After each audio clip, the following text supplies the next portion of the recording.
Soccer M and, of course, Football Daily's social channels as well. We'll be reacting to all of today's game. Now, importantly, our feature game we'll be covering is Huddersfield against Chelsea, but we will be across all the games. Joining me on the sofa, Clinton Morrison. Clinton, how are you? I'm very good. Good. And, of course, from Football Daily, Pato, our stats expert, Pete Dorman, and Joe Tomlinson has got his own sofa. Joe, tell us why you've got your own sofa. Look at how wide this is. If I go this way, I can, like, fully lounge. I'm lounging today. I might go just horizontal for the games. But no, I'm basically going to be watching all of the 3 o'clock kickoffs, reacting to it, probably getting involved in a bit of your chat when you inevitably say something stupid, Smithy, which you almost definitely will. OK. So, yeah, basically reacting to the games, though. That's going to be my job. And the 4 3 o'clock games are, Joe? They are, I don't know, I can't remember off the top of my head. You've actually killed me. We've only got 4 games. Of course, Bournemouth, Cardiff, Fulham, Palace, Huddersfield, Chelsea and Watford against Brighton. Also, we'll be updating all the big stories from across the EFL as well. Loads of games going on today. And, of course, we have live in-play betting with our mates at Sky Bet, which we'll be doing as well. So let's start off, guys, the start of the Premier League season. Clinton, how excited are you that the Premier League is finally back? Very excited. I had a good summer. I enjoyed watching the World Cup, but you missed the Premier League. The Premier League is the be-all and end-all, and everyone loves watching it, and I can't wait for it to start. We had a good game yesterday where Man United were very lucky to win, because I thought Leicester were the better team. They played ever so well, but it's about getting the 3 points, and Man United did the job. But, yeah, I am looking forward to the Premier League. It's the best league in the world for me. Best league in the world. We've got to talk about the transfers. The transfer window is shut, of course, earlier than usual, completely done. All the Premier League teams done all their business. Pato, I know that you've been across all the transfers. Which team do you think has done the best business in the Premier League? I think Liverpool have done some great business. They've really resolved a lot of issues. I don't think Fabinho is a world-class player, but I think he's a very good defensive midfielder. Naby Keita obviously got that wrapped up last summer. That's fantastic. You're a big fan of Naby Keita. I think Naby Keita is one of those game-changing midfielders. He's incredibly good at progressing the ball, both through dribbling and passing. Huge defensive output as well, and he's going to balance that side, which they really needed last season. And Alisson as well.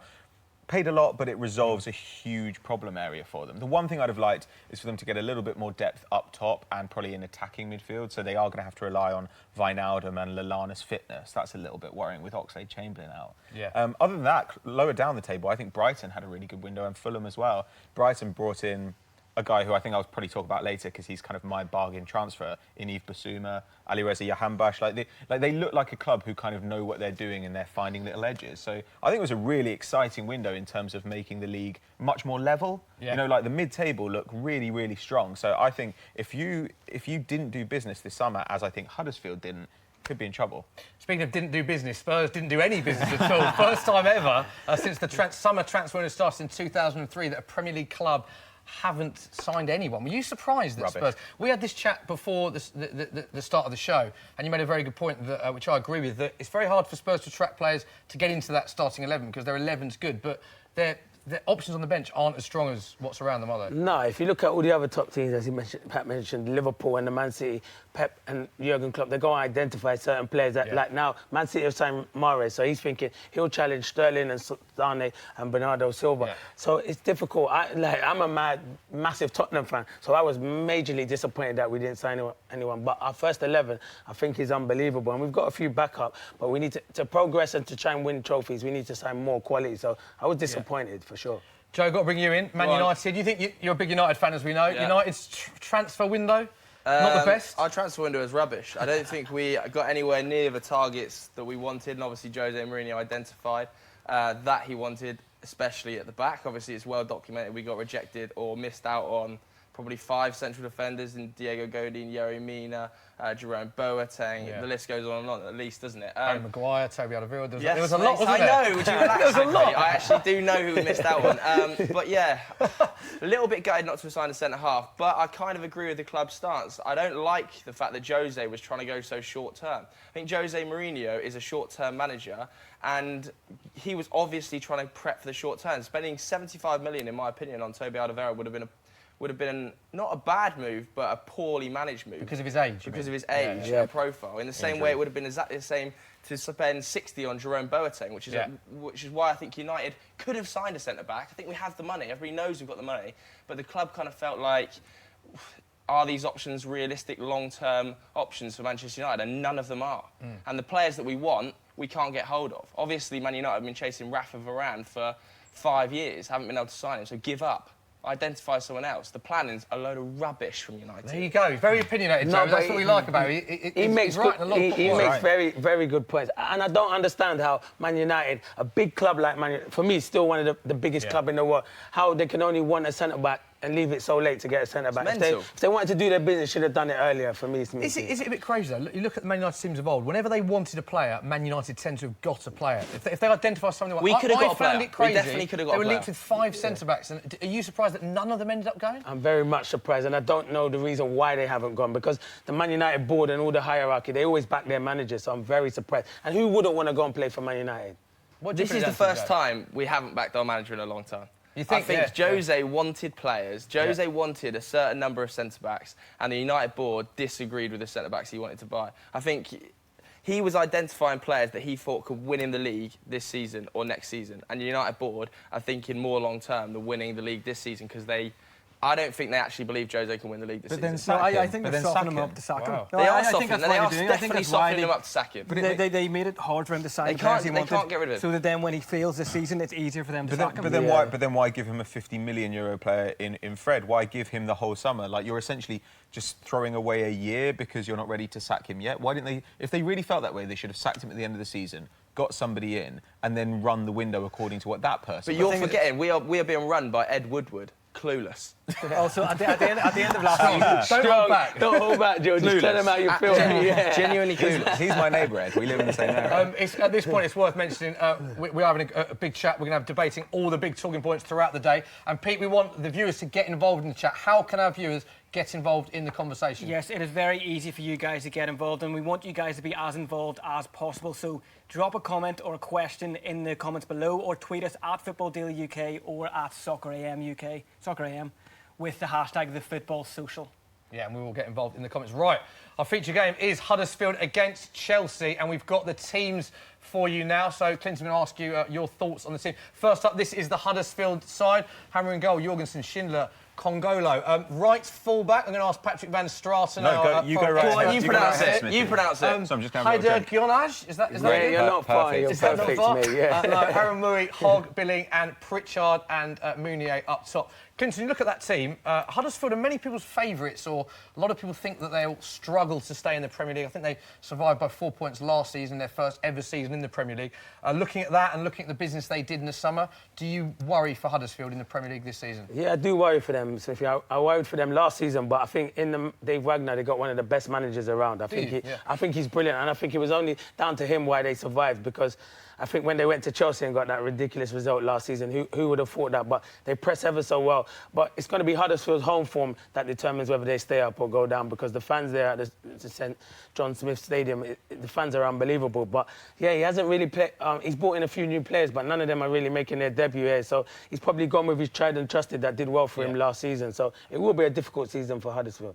Pato, thoughts on Huddersfield this season? The worry for them is that a bunch of the really bad players went down last year. Yeah. And so these clubs kind of drop out of the bottom and suddenly you're in trouble. Like, the clubs who've come up, apart from Cardiff, don't look like immediate candidates for relegation. Fulham and Wolves have done really good business. And even clubs like Brighton have strengthened really well. So I think that you probably have to put them in a group of maybe 3 or 4 who look like they're going to be in the bottom half of the table all season, along with Cardiff, along with, I'd say, Bournemouth and probably Watford. Those are the teams who you really worry about. And after a while with Huddersfield, in a way, David Wagner, by bringing them up, he probably has the right to go down with them again. You know, kind of like Eddie Howe. Eddie Howe has the right to get relegated with Bournemouth.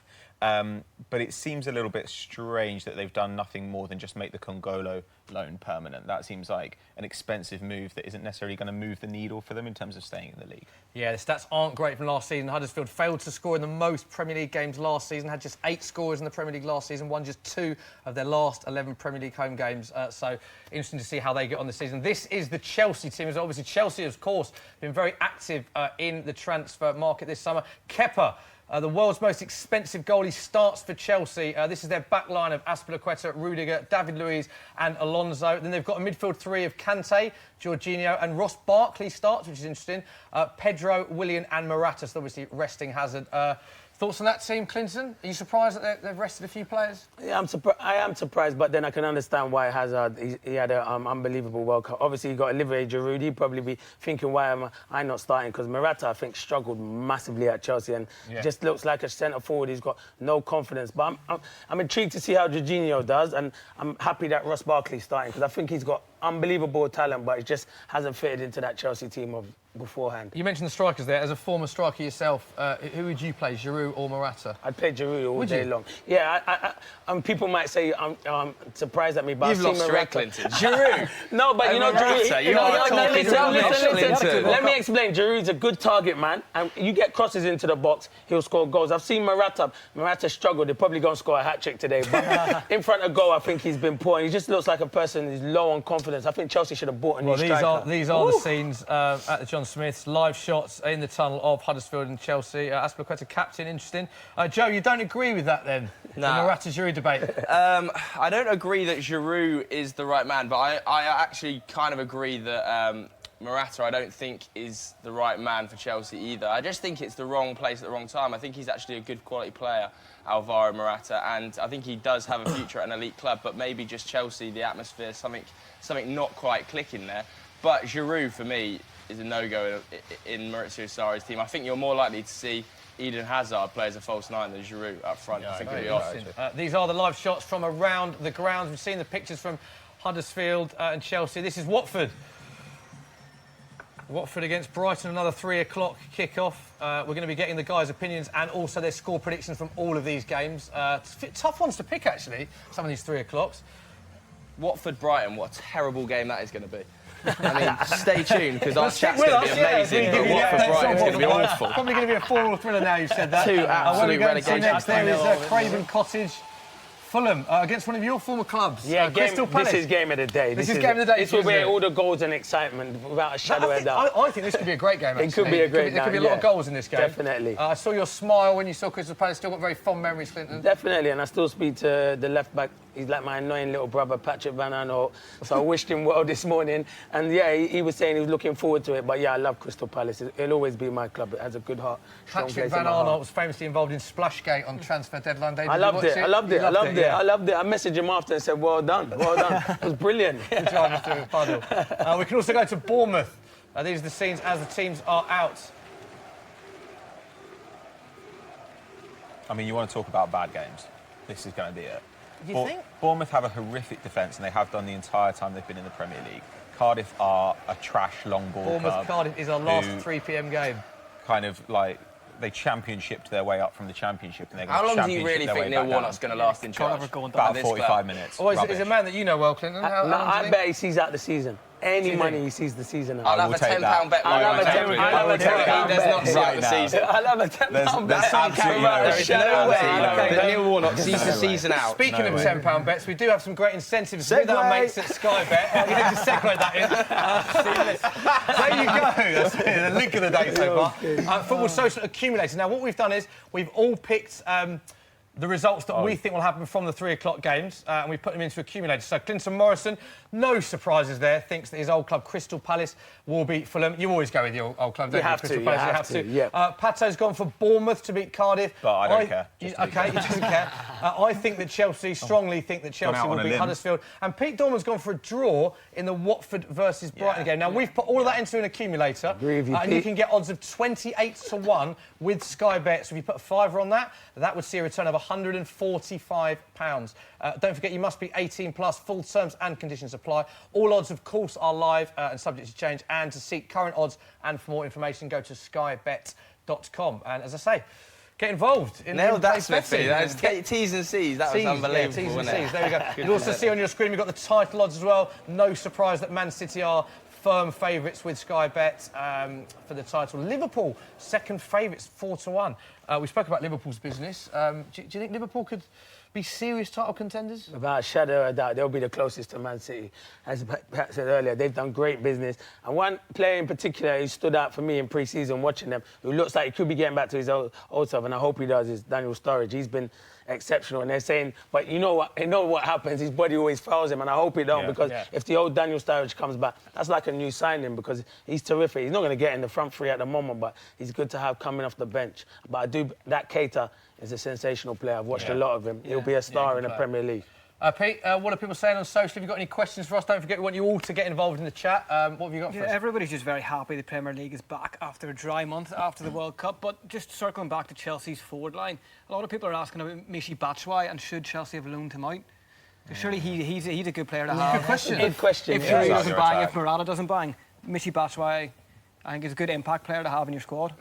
I mean, Michy Batshuayi's had a better Chelsea career than Morata has, hasn't definitely. he? Really? They keep loaning him out, and he went away last season. He went out on loan and done ever so well, scored goals. Dortmund, Dortmund. And now he's gone on loan to Valencia. So the kid must be thinking, am I coming or going? His Chelsea career could be over without a shadow of doubt. If he can't get in it when they've got that calibre of strikers there at the moment, and that's not disrespect to Morata or Giroud, as Joe makes a good point. Chelsea will eventually go out and buy a world-class striker. So he's going to struggle. But yeah, I feel for Batshuayi, because I think he's a good player. Yeah. Right, the 3 p.m. games, have they all kicked off, Joe? They're all off, mate. We're underway. We're a minute in. Give us an update. What do you see? It's absolutely nothing happening. Yeah, we're literally a minute in, Smith. I don't know why you've come to me so early. But hopefully there are some goals, and these games are better than they look on paper. That's all I'm saying. Because, I'll be honest, there's some dry games here. I actually kind of want to watch the Chelsea game, so I'm kind of getting drawn in. I'm a little bit jealous. No, Joe, this is not the point. We're all covering the Chelsea game on our feature game, so you need to be particularly across the other 3 games. I will be. I'm most excited about watching Fulham. That's the team I'm most excited about watching. Instantly, Fulham, can't wait to watch £100 million spent, over £100 million, the first promoted team ever to spend over £100 million in a summer transfer window. I think they could field an 11 based on all new signings. Do you think Fulham will stay up, Clinton? Yeah, without I predicted earlier. I was speaking to someone earlier on, and I said they'll finish in the top 11 without a shadow of a doubt. They're that good. I think the boy Seri that they brought in midfield, top player, Mitrovic, Morrison. I know he's not fit at the moment, but he's a class centre back. They've made some brilliant signings. And they've kept Kearney and Sessegnon. Them two, because Kearney's a good player, a very good player. In the Premier League, it will suit him. You get time and space on the ball, and he's a good footballer. And you love Sessegnon and some of the Fulham business as well. Yeah, and they went under the radar on deadline day that they brought in Andre Frank Anguissa from Marseille, who's a really solid defensive midfielder. Last season, huge defensive output in a team that went to the Europa League final, were competitive for the Champions League place at the top of Ligue 1. And I think he's about 22 as well, so it looks like he's got a bright future. I mean, these clubs that are coming up are now doing not just kind of good short-term business, but picking up players who will improve them immediately and improve them in the future. And that's got to be quite intimidating for some of the traditional powers who've maybe got a bit complacent. You know, Everton have a down year, Leicester have a down year, and they could get overhauled by some of these promoted sides. Who do you think had a better window, Fulham or Wolves? 2 promoted sides, obviously. 2 great windows, aren't they? I mean, Wolves getting Dendoncker on deadline day is unbelievable. Yeah, Dendoncker, captain. Brilliant bit. Traore's not bad. He's just his final. Oh, I like Traore. Traore's his final. He's I think it'll be interesting to see He's amazing. how Sessegnon does, though, because the hype about Sessegnon is so big, and people forget he's literally just turned 18. Yeah, he's still a baby. So everybody's expecting him to come to Premier League and absolutely bang. But he's literally just 18. It's a lot to ask of someone who was literally just turned 18, first time in the Premier League as well. But then again, I mean, you can make the same argument about James Maddison. He looked excellent on his debut, I thought, last night against Man United. To be fair, United made him look good, though. Yeah, and Ryan Sessegnon, you know, his numbers looked really good. Underlying numbers looked Look, he's in. Goal. Oh, what is that? He's off. I think he was off, wasn't he? Oh, he better have been offside there. Can we just... An embarrassment. This sums everything up. This sums everything up. Please. Just take the Wait, hold on. What? Look at this. No. He did Let me see here. He did ever so well. Pedro does well here. Look, Pedro picks the ball up. Big chance for Chelsea. It made me think he might He's be not offside. He's onside. He's level. Look, it's a great ball in from Pedro. His first touch is not the best, but he's been flagged. But still, he doesn't know. He doesn't know. He doesn't know. What do you think? He does finishes. He does well to get into the position, but his finishing My word. Yeah, but you're playing at Chelsea Football Except with Club. his head. You With his have head, to be it's incredible. scoring. Is he good enough for Chelsea Football Club, Alvaro Morata? No, I don't think he's good enough. Not for Chelsea, who want to win the Premier League or aim to finish in the top 4 to be in the Champions League. No, he's not good enough for me. I will take this fight. I will take this fight definitely with Alvaro Morata. I think Alvaro Morata is actually a fantastic player. Do you? Last season, 10 goals, 4 assists. So that's 4 goals fewer than Lukaku and Lacazette got. And nobody's saying Lukaku had a bad season. And when you look at expected goals as well, I think he was 3rd or 4th in league, despite the fact that he missed a bunch of the season with a back injury. He's consistently got great shots from inside the box. Everything with his head last season, he finished no problem.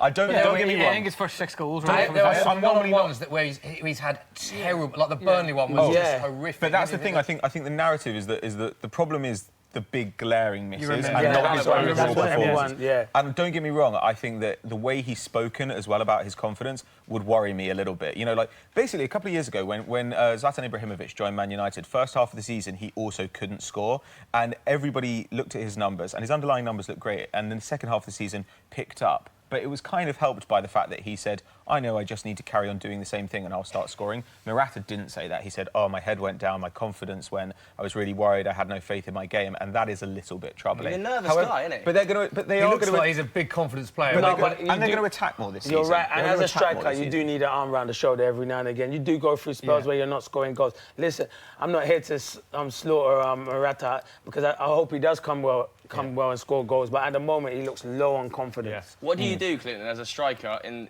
like professional football to get out of a slump like that? You have must have to experienced a few of them. Good question, Joe. You have Not to thinking keep... you're out there, but No, you're... It sounded like such a dick, didn't it? No, but you're right. I've been in a few of those predicaments. No, but you just have to keep getting in. You have to practice hard on the training pitch. Like, even if no one wants to... I always used to say, get youngsters out there, just whip up loads of balls into me and just finish by myself. Even when the coaches have gone in there, stay out there hours and hours and practice and keep getting into positions. The day you shy away from not getting back into the positions of scoring goals, that's when you will stop scoring goals again. Yeah. So he's still getting in them positions. He's still playing on the defender's shoulders. So the goals will come from eventually. Yeah, a big goal in a big game could change everything for him. But he's definitely got the ability, and his link-up play is really good. I still think he's going to be... they will attack more than they've attacked since the Ancelotti days this season, and that is definitely going to help all their forwards, not just Morata. Yeah. I'd be amazed if Chelsea don't. The next player they go for is a striker. They have big to. window. I think they'll go big. Essentially. But I think they've Drogba invested back. heavily. They needed Drogba Drogba was back. all right, wasn't he? Yeah, Drogba was all right. Yeah, they're also not actually like a big scorer. Like Drogba had 2 really big scoring seasons, and the rest of the time he didn't get over 20 goals. But people remember him because of everything else that he did. All-round game, wasn't it? He had an unbelievable record at Wembley, though. Like, Yeah, he's all-round big game. game players. He scored in like pretty much all the cup finals, all the Champions League games. It was. I think he was did only such get a big game player. He did only once get, Drogba. or was it twice, get over 20 goals in the Yeah, Premier League. yeah, it was twice. And, And the narrative is he's like one of the greatest strikers in Premier League history. Yeah. So Definitely. it's not always about the number. Sometimes it's just about the big goals you score. Like I remember Romelu Lukaku last season at Man United. I think him and Morata were pretty much level going into about Christmas. I think Morata was on like a fair few before, like 10 or before something, he had his dry patch. And Lukaku also had a dry patch. But then, I think about March, Lukaku bounced back and Morata just never did. Yeah. And it feels like that 6 months has just shot his confidence. I mean, I remember when United signed Lukaku and Chelsea signed Morata. Obviously, that deal got called off from United. You said you thought they signed the wrong person, and Yeah, then United should have signed Morata. I thought Morata would have been a better signing for Jose Mourinho, but it's Yeah, turned I think out that probably Lukaku fits his system nicely. I think those would have fitted maybe a little bit better, but he needs a guy who can create something out of nothing, which maybe Lukaku's a bit better at. Yeah. But I think we Lukaku's also so strong in the ball. But we still have this idea. But Morata was as well. Like when you look at his performances at Juventus, he was man of the match in a he game was against good. Bayern Munich in the Champions League. I think that when you look. We still have this expectation that whoever's playing through the middle is going to score the lion's share of goals. And that's not really true anymore with Real Madrid. You know, it was Ronaldo with Barcelona, it was Messi last season with Liverpool, it was Salah. Yeah. And so you've now got strikers like Benzema, like Firmino, and it could even be like Morata, depending on how Sarri wants to use Hazard, where their role could be to facilitate. And he's actually always been a very good creator, whereas Batshuayi, for instance, is much more of a poacher. So it would make sense you choose Morata over Batshuayi there. So we still don't really know what they're going to do, what Sarri's going to do with Chelsea, and that will In Batshuayi's situation, though, he must feel quite hard done by because he's had an all right Chelsea career. Hasn't really been given the game time. Yeah, he hasn't scored the been goal given that won a him the chance. league. You're You right. know, all of that, and then he gets shipped off on loan to Dortmund, on loan again. He's probably thinking, well, hang on a minute. He's fantastic. Why What am I not playing? more can I do? What more can I do? And give me Yeah. opportunities. Like, give me a run in the team like you've given Morata a run in the Has team. that ever happened Or to you sell when you've him, not been in a you team, know? but you felt like your performances have deserved a place in the side? Oh, definitely. Under Neil Warnock, and me and him argued all the time. I wanted to deal. string him up in the office. And he's There's still a few backed him times- today, innit? I still Classic back him Neil. today. I still back him now Loyalty. because Loyalty. I'm a bit loyal like that. No, but Loyalty is an important trait. it has happened to me. I used to knock on the door and say, "Why am I not playing?" I know 150% I'm better than that striker, and I'll score more goals than him. Why don't you give me a chance? He's like, "Well, the style of football I play, you don't suit. You want to come feet and make things happen, and I want to play it long to the big 6 foot." But I said he's not going to score goals. Goals win you games. And he wouldn't have it. And then eventually I got in a team, scored goals and scored 20-something goals that season. And he said, at the end of the season, yeah, you was right. And I said, said there that you to go. you, you were Yeah, right. all right. And what he used to do then is have a clip of all my goals and show all the youngsters. I used to score a lot of goals in the 6-yard box. And everyone say, "Oh, you got lucky scoring goals." And he said, "It's not luck, it's an art to be in the right place at the right time." yeah. And he'd always show the young youth team players my goals. And obviously, me being me, I used to buzz over it, as you know. You asked for a copy of the DVD. Yeah, thank you, so mate. And I sent them to everybody. you sent them to me, I think, Yeah, I once. think I did send one to you. So what was Warnock like as a manager? Obviously, he's playing today, so I guess that's really good insight for He's our playing. fans. What was he That's like gonna as be a manager? He was when he first ever came to Crystal Palace. I said, "I'm not. This manager's useless." He said, "Put shin pads on." I said, "Why am I putting shin pads on?" I said, "We never wear shin pads. You don't wear shin pads in training." And he had a bag of balls on the halfway line. He picked 11v11. All the balls started from me. He kicked the balls in the air, and all he wanted everyone is to go and smash and compete. I said, "That's not football, and that's not my style of football." Well, he said, "You won't play." And then it got to a couple of weeks, and I weren't involved or I weren't training, and I went, "Nah, I'll put my shin pads on because I like football too much." And then in the end, I knew what he was trying to get out, but his teams will always fight and run and kick. But I tell you one thing, the fourth officials this year are going to be struggling with him on the side, and he will be the first one to get a red card this season, Neil Warnock, because he does not shut up on the sideline. He is the moaniest, whingiest manager I've come across, but he's very good at what he does. He did as well last season in the Championship. I remember him being a really moany manager. Who was he having a go? Was it manager. Nuno Wolves, Espirito wasn't Santo? Yeah, when he did. And he was on a like, proper... yeah, when he talk about when he's shaking his That hand. was an Yeah, epic man. game, Joe. That was brilliant. That was a live Sky game. Loads They of had penalties. 2 penalties Yeah. Yeah, man. in the injury time Yeah, and missed missed them it. both.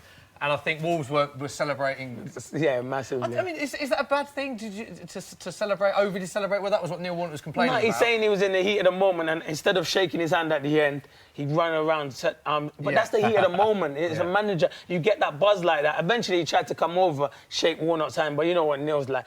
Told him to get lost. And on certain polite terms. as well. He didn't It's call it polite. that. He didn't quite say That's very that. polite. He told him to get lost. Done And well there, his Clinton. hand was there and kind of moved his hand Yeah. away. But in the end, I think they apologise. But that's Warnock. In the heat of the moment, he loses his head massively. So who do you think is going to be the first manager to go? I reckon Warnock's going to be in and around there. I don't Pato, think it who will do you be. I reckon, don't Pat? think it will be. Oh, I don't know. I'm going to go Claude Puel. Gracia is Oh, obviously a Puel's a shout. possibility. Like, whenever somebody drops in... The thing about Puel is I don't think no matter how bad Leicester will be, they won't go into the relegation zone, and that's what tends to make chairman get a little bit worried. Twitchy, I yeah. think that you'll probably see Gracia go at some Yeah, point the if Watford. are in I believe trouble. Watford. I think they'll struggle this Yeah. season. I'll tell you, Watford. if nobody gets sacked before Christmas, I think Mourinho could be the first Yeah. of Christmas. It depends. No, It it's depends not how worth United The thing is, start. United, though, Can't see United that. always see him out to the end of the season. Yeah, Even yeah. Moyes got to the end of the season. It would be Van great Gaal if got they to the end of sacked the him, season. They all go to the end of the season. No, Van then they get... Gaal got done before the season. Joe, No, he didn't. He won the FA Cup That's true, final. 4 10 minutes in, And Joe. then Moisey took over, or Giggsy took over? No, that was Moyes. That was Moyes. 4 games 10 left. minutes in, Joe. Chance for Fulham. What Yeah, it happened was a there? chance. But Fulham have started really well, probably the better side so far against Crystal Palace. So they'll be pretty happy. Ryan Sessegnon is pretty sharp. Mitrovic is actually causing them all sorts of problems up front. As you see, he's just had a chance there. It's a good save There was by one Wayne before Hennessy. that, wasn't Wayne there? Hennessy as well. Interesting that he's starting. So obviously they brought in a new Guaita. goalkeeper, Guaita, who we kind of thought would start in sticks for them. But Wayne keeps his place, which is a bit of a Another surprise chance for for... me. Ooh. What's happening Bournemouth Cardiff? Is Absolutely it nothing, mate. Barnstormer? Absolutely nothing. has happened Championship down game. there. It is. Rubbish. That's a proper championship game, Bournemouth Hey, Cardiff. where that pitch is narrow, though. There'll be a few long throws from Warnock's team into the box. I'm telling you, he'll love it. That sort of No thing is goals exercise, so isn't it? far in any of the games. Are we surprised? We need a goal. We do need a goal. The do clicks need a at the goal. moment are like falling. We need a goal. Somebody score a worldie. The Let's viewers get are an falling update off. from social media. there's- What are people saying? There's an interesting comment here from Alan Burke who says you all need new trainers. What are you talking about? I mean, yours are dead. These? Wow. That is a But I mean, beautiful Hey, show. mate, you know Really what? wise. Wait, Taking hold out on. the craps. Hold on. Hey, mate, do you not know when you drop some ketchup on the bottom of your shoes? Oh, wow. As if he's just done So that. behave yourself. Let us know in the comment section what you think of Joe's trainers whilst you're at it as well. What are you talking about? That is a great trainer. Joe's No, trainer. it's not. Hey, Joe, I like them trainers. I've got them in white, mate. It's so I like camouflage, them. isn't it? It's camouflage. Camouflage, isn't it?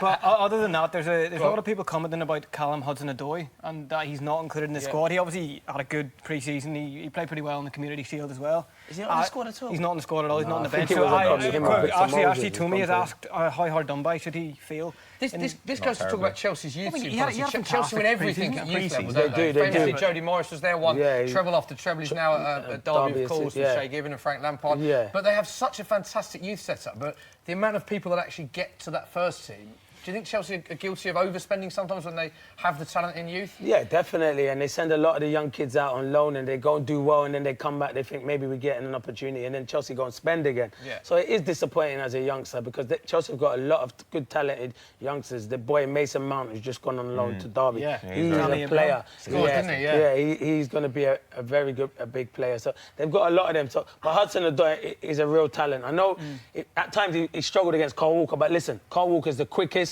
and one of the best right backs in the world. So it's always going to be difficult. But I thought he did ever so well, and he can feel hard done by for not being in it. But I think they've gone for a bit of experience in Victor Moses and probably Hazard's on the bench. Well, he's going to be on the bench because he's that guy really and truly. First goal of the day in the Championship. One of your former clubs, Clinton, Birmingham City, have gone 1-0 down to Middlesbrough. You're going to be saying that a lot because I've had loads of clubs, mate. So you're going to be saying that. But no, it'll be a hard season for Birmingham this season. It will be a hard one. Yeah. You think it will? Yeah, I think. But I think it'll be a long season. But I think in Gary Monk they've got a very good manager. Yeah. We've got to talk about obviously 2 Premier League games have finished. Joe, your Man United team 2-1 winners over Leicester. Yeah. Clinton mentioned it earlier, said they thought they were lucky. Did you go along with that? What did you make of United's Yeah, performance? I'll go along with lucky. I didn't think Man United were very good on the day. Don't get me wrong, there's a lot of players to come back, isn't there? I think Romelu Lukaku's almost a nailed-on starter in that side. Very disappointed by Alexis Sanchez yesterday. I don't know what you boys thought, but I thought Alexis Sanchez's performance was dry. It was somebody just lacking... I don't know, lacking like a bit of spark. I think you could say that about 90% of United's Different squad. player to though. when he was at Arsenal, wasn't he? I couldn't agree. believe how poor I it was. agree His with first Joe. touch, his passing was Everything. a shot. Yeah, Couldn't get so- past so his was man. Fred. At Arsenal, he was beating his man left, right, and centre. Never beat the Leicester fullback at all. And I thought Amati was the weak link for Leicester on the day. definitely. Couldn't agree more. And he couldn't take him on. I prefer Martial. I like Anthony and Martial. I'm desperate for him to Yeah. sign. I cannot But the believe thing that is, like- Martial doesn't play. Yeah. He's I'd have loved him phenomenal at Tottenham. That's who we should have signed. So would I. Yeah, that's who we should have I signed. don't understand. If Mourinho was trying Anthony to force him Martial out the wants door. to leave Man United. Toby Alderweireld wants to leave Tottenham. I don't know why that wasn't a swap Why can't you do a swap deal? Well, because Man United, this is what I'm saying, that our chairman and our board do not want that short term. Mourinho is happy to let Martial leave, but our board are going, we cannot let a player like this leave. Because in 5 years, he's going to come back and be a Romelu Lukaku or a KDB or a Mo Yeah, Salah. but or Jose he doesn't want to Ginés. play for United at the minute. He doesn't want to play under Mourinho. He does. He wants to play for United. Mourinho doesn't want to use him and doesn't know how to use him There's in a the lot right of way. reports saying he wanted out, wasn't Yeah. there? A lot of Yeah, reports well, saying and- Arsenal- I and think there's a that's lot the of reports manager's about relationship bust-ups with between him. them as well. I think he wants to play for Man United, but not for Jose not for Mourinho. Mourinho. exactly. He doesn't want to play under Mourinho's United. I'm not being funny. As a player, I wouldn't want to play under Jose Mourinho. If I had the choice and looking at that top 6, and I looked at Pep Guardiola, Maurizio Sarri, Mauricio Pochettino, even Unai Emery now, and definitely Jurgen Klopp, Jose, probably my 6th choice of manager. But to go play under. he's also such a weird manager in that he digs out his players constantly. Like Yeah, Pep, yeah, he does. like, He used like to Pep create- constantly builds up his players. Exactly, Builds and their that- confidence. and Mourinho just digs them out. Being an He spent 2 ex-footballer, years. that's a great point. You like to be praised, and you like your manager to praise you, not dig you out. Look how he's digged out Luke Shaw, Yeah, but for 2 he years. turned up trumps yesterday. did, had a man good of the game. match, and Yeah, first- he played ever first so goal well. in senior football. Just give the young kid a chance. I think as a footballer, you need to be praised and praised. If a manager keeps knocking, your confidence is going to be really low, and then you know it's time to move. And that is slowly happening with Martial. He looked really grumpy and disillusional on the bench yesterday. But I He think probably could have brought him on. the thing with Martial, Exactly. he either bangs or he sits in the fringes when he's playing. Like he'll either go 100% or no, or like 0%, and he looks like he doesn't want to be in the pitch. His numbers were incredible last season, weren't they? Like in relatively limited minutes. I mean, this is the problem with Alexis, I think. Alexis has gone from a team who are who have a possession attack. You know, like we try and pin teams back and just hold the ball, and that's also why Arsenal are quite, you know, defensively suspect, because teams can break on us. But it meant that he got a lot of the ball in the final third. At United, he doesn't have that. He's expected to get the ball two or three times a game in transition. He does his work too deep. Does his work too deep. Needs to be effective in the final third. Yeah, but when he comes to get the ball deep, he ends up getting bogged down and turning it over with like a 50-50 ball. Playing forward like a wee dink into the box. Still, though, the worst player on the pitch yesterday, cannot believe he is still wearing a red shirt. An absolute disgrace, Pato and Dorman. I knew he was going to say that. What is he doing in red? Really, get behind the team and all that, Joe.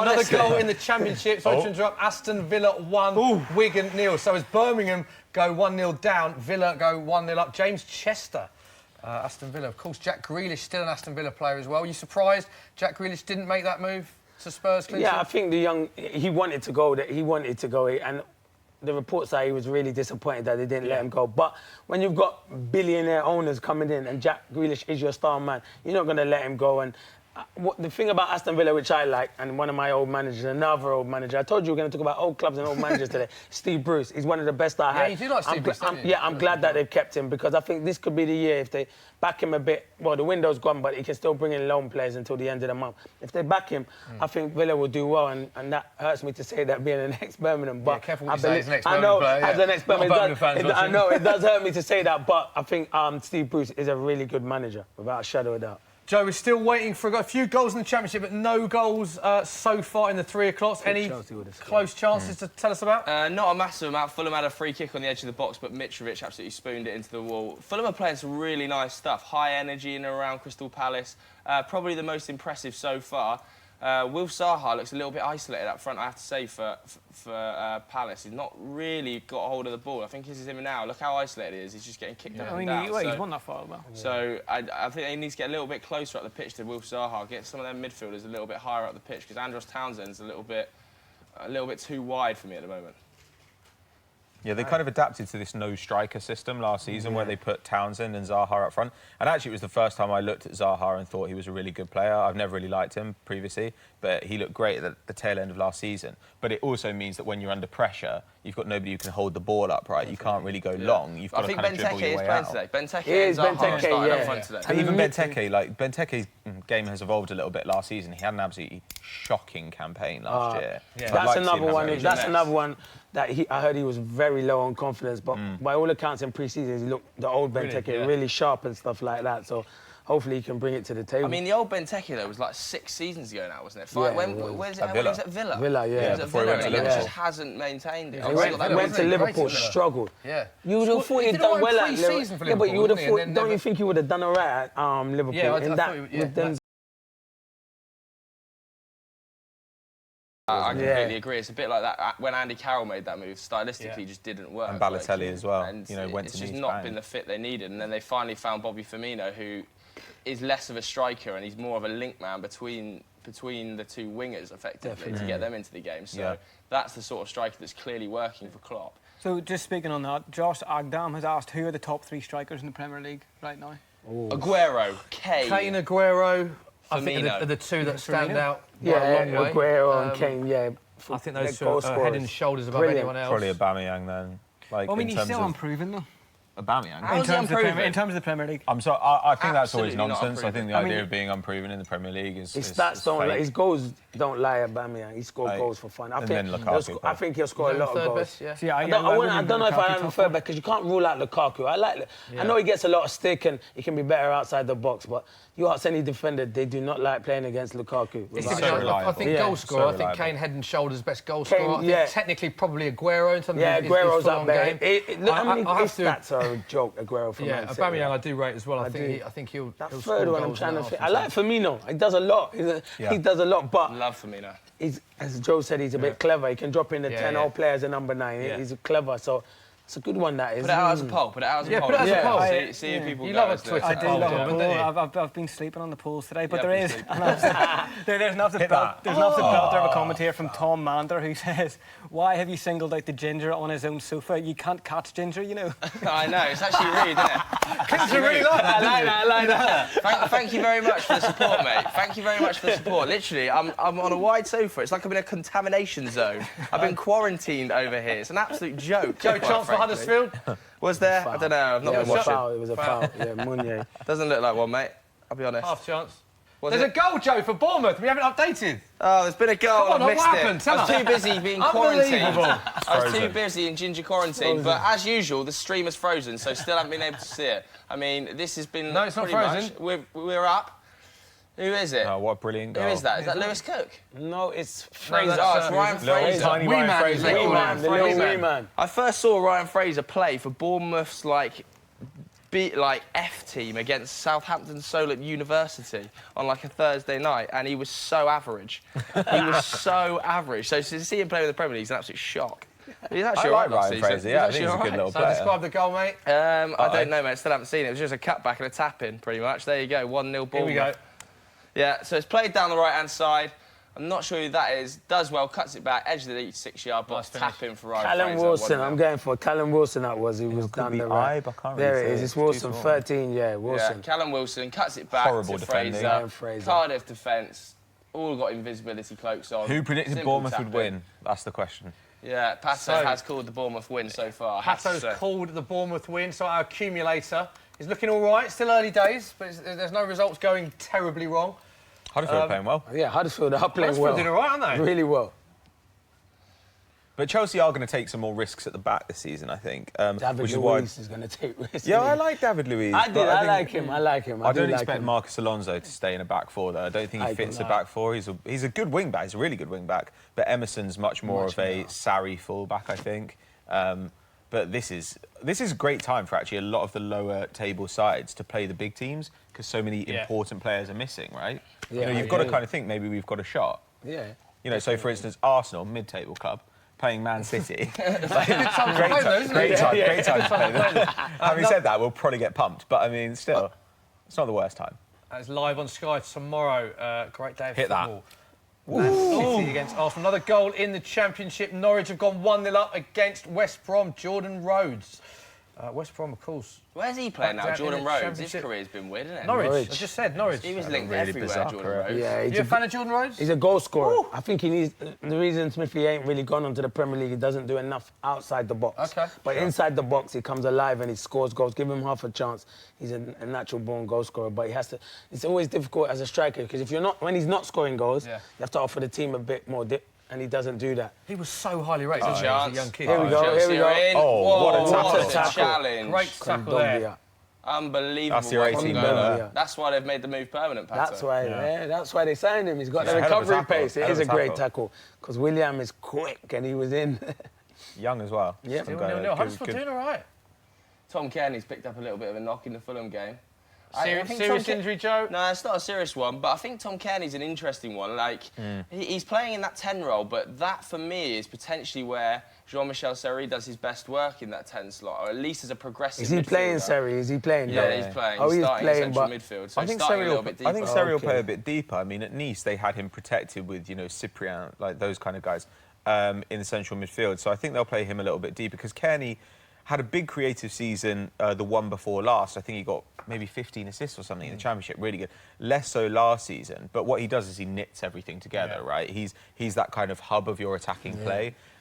So maybe Seri will be the one actually trying to create chances and Kearney will be the one who's kind of making sure things are ticking over. Yeah, I think that Kenny will definitely start in that scene. He's a proper, he's a proper footballer. Yeah, he's a proper Scores footballer. goals. Fans love him. Love as well, him don't they? there. He's Absolutely love a him. good footballer. Did they give him a new contract recently? Or I think they did. Yeah, they've certainly been talking about it for a while because there's been interest for a long Last time. season there was a lot. West Ham, I think, were interested in him. There was a lot of big clubs interested in Who him. aren't West Ham interested in? Oh, yeah, West but Ham they've will had sign everyone. but talk about West Ham. They've had a good Have they had summer a good window? spell. Really, I think they've had a very good window. back, I couldn't Clinton. agree more. Yeah, I think West Ham have had a very good window. I think the owners now they back their manager and the fans should be a bit happy. I think West Ham will have a decent season. Well, we're talking about a few goals in the Premier League, but there's 4 goals in one game. Yeovil 2, Mansfield 2. They've only been playing 26 minutes. Huge game. Already Massive 4 game. goals in that game. Literally couldn't tell you where Yeovil is. What can you tell us about Yeovil and Mansfield, Pato? Couldn't care less. Don't care. Yeovil's down my neck of the woods, boy. Burton Albion have just gone yeah. 1-0 up against Gillingham as well. Oh, Gillingham. I know where Lots of I used to live in goals. Gillingham. A lot of goals Terrible in the lower place. leagues. There always goes in the lower leagues. You know why, Smithy? The defending goes out the window. It's just attack. No defenders there. Just attack. Interestingly, your goal scoring record was better the higher up you played. Yeah, but So what do you put that down to? I don't know. I got older and the legs couldn't We won't take talk me. about man. the Exeter We won't games. talk about the Exeter games. No. Don't talk about it. When he said the goal jar, I thought he was going to find out about the Exeter game. I've heard about it. Don't worry. about it. I'm actually from Exeter. Saved as well, your goals. so you watch Okay. yourself. I saved one. It was a spectacular You goal. saved it for the Sky cameras, though, didn't you? Oh, yeah, 1 in 54, but it was 1 an in 54, unbelievable. and it was the one last Sky game, can we just say? And it was a one Sky game. one But it was Sky game But it was they a had. hell of a goal, over a kick. I did pull my hamstring when I celebrated.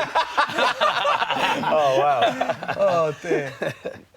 What was it like playing in Tisdale, by the way? That's the Brilliant. question It was I've got to ask. it was his gear that was the best. He always comes with his Didn't it? Ted Ted Baker Baker gear. vibes, Loves isn't it it? because he's good friends with him. He gets free gear, yeah. Loves it. He does love it. But yeah, he was good. Tisdale, good manager. Now he's MK Don's He is manager MK now. Don's, Took Jordan Yeah, Montero, so yeah. yeah, Jordan.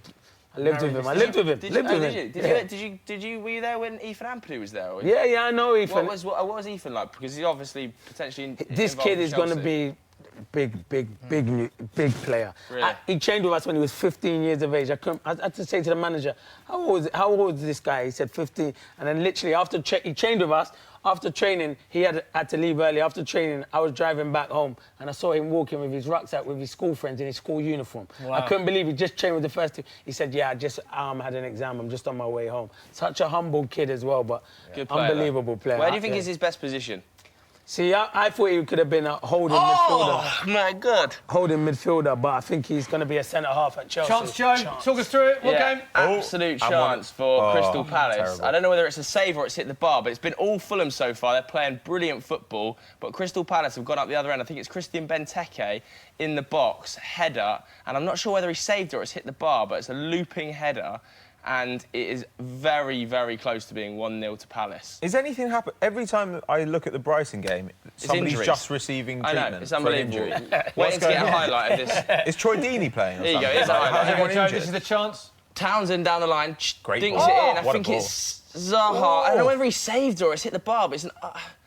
That's a hell of a Benteke head. gets What a up header. just, Under pressure from just two above. defenders. Amazing. Big It's chance. a great save, I think. That'd have been a But hell of a goal. yeah, it's been all Fulham so far, so that was a bit of a breakaway chance there. So I actually think Fulham look really good. They're playing some lovely football, one-touch passing all over the place. Palace coming back into it a little bit more, though. So hopefully Palace start to get a bit of a foothold, make a bit more of a game of it. Huddersfield still 0-0 Chelsea. Great ball. Clinton, they'll be quite pleased with how they've started this game, won't they? Yeah, Huddersfield, without a shadow of doubt, they're causing Chelsea a few problems without any clear-cut chance. Oh, he's taking it Any off. clear-cut Chance chances. for Huddersfield. And Chelsea haven't been at the races yet. Do you think it will take a while for the Chelsea new manager, new system, a lot of new players See, to see what they can This do? is what I said, Smithy. If Chelsea knew they were going to get rid of Kante, why did they not do it at the end of last season? Yeah. Why do Money. it halfway through? I Great don't play get it. from Morata there. I don't understand it. Do you know what I mean? Because he could have came in and worked with and brought in more new players and worked with the players into his philosophy, how he wants to play football. And that's why I think Chelsea have missed a trick there, because Sarri is a really good manager and it's attacking football, he will be a success at Chelsea. Definitely.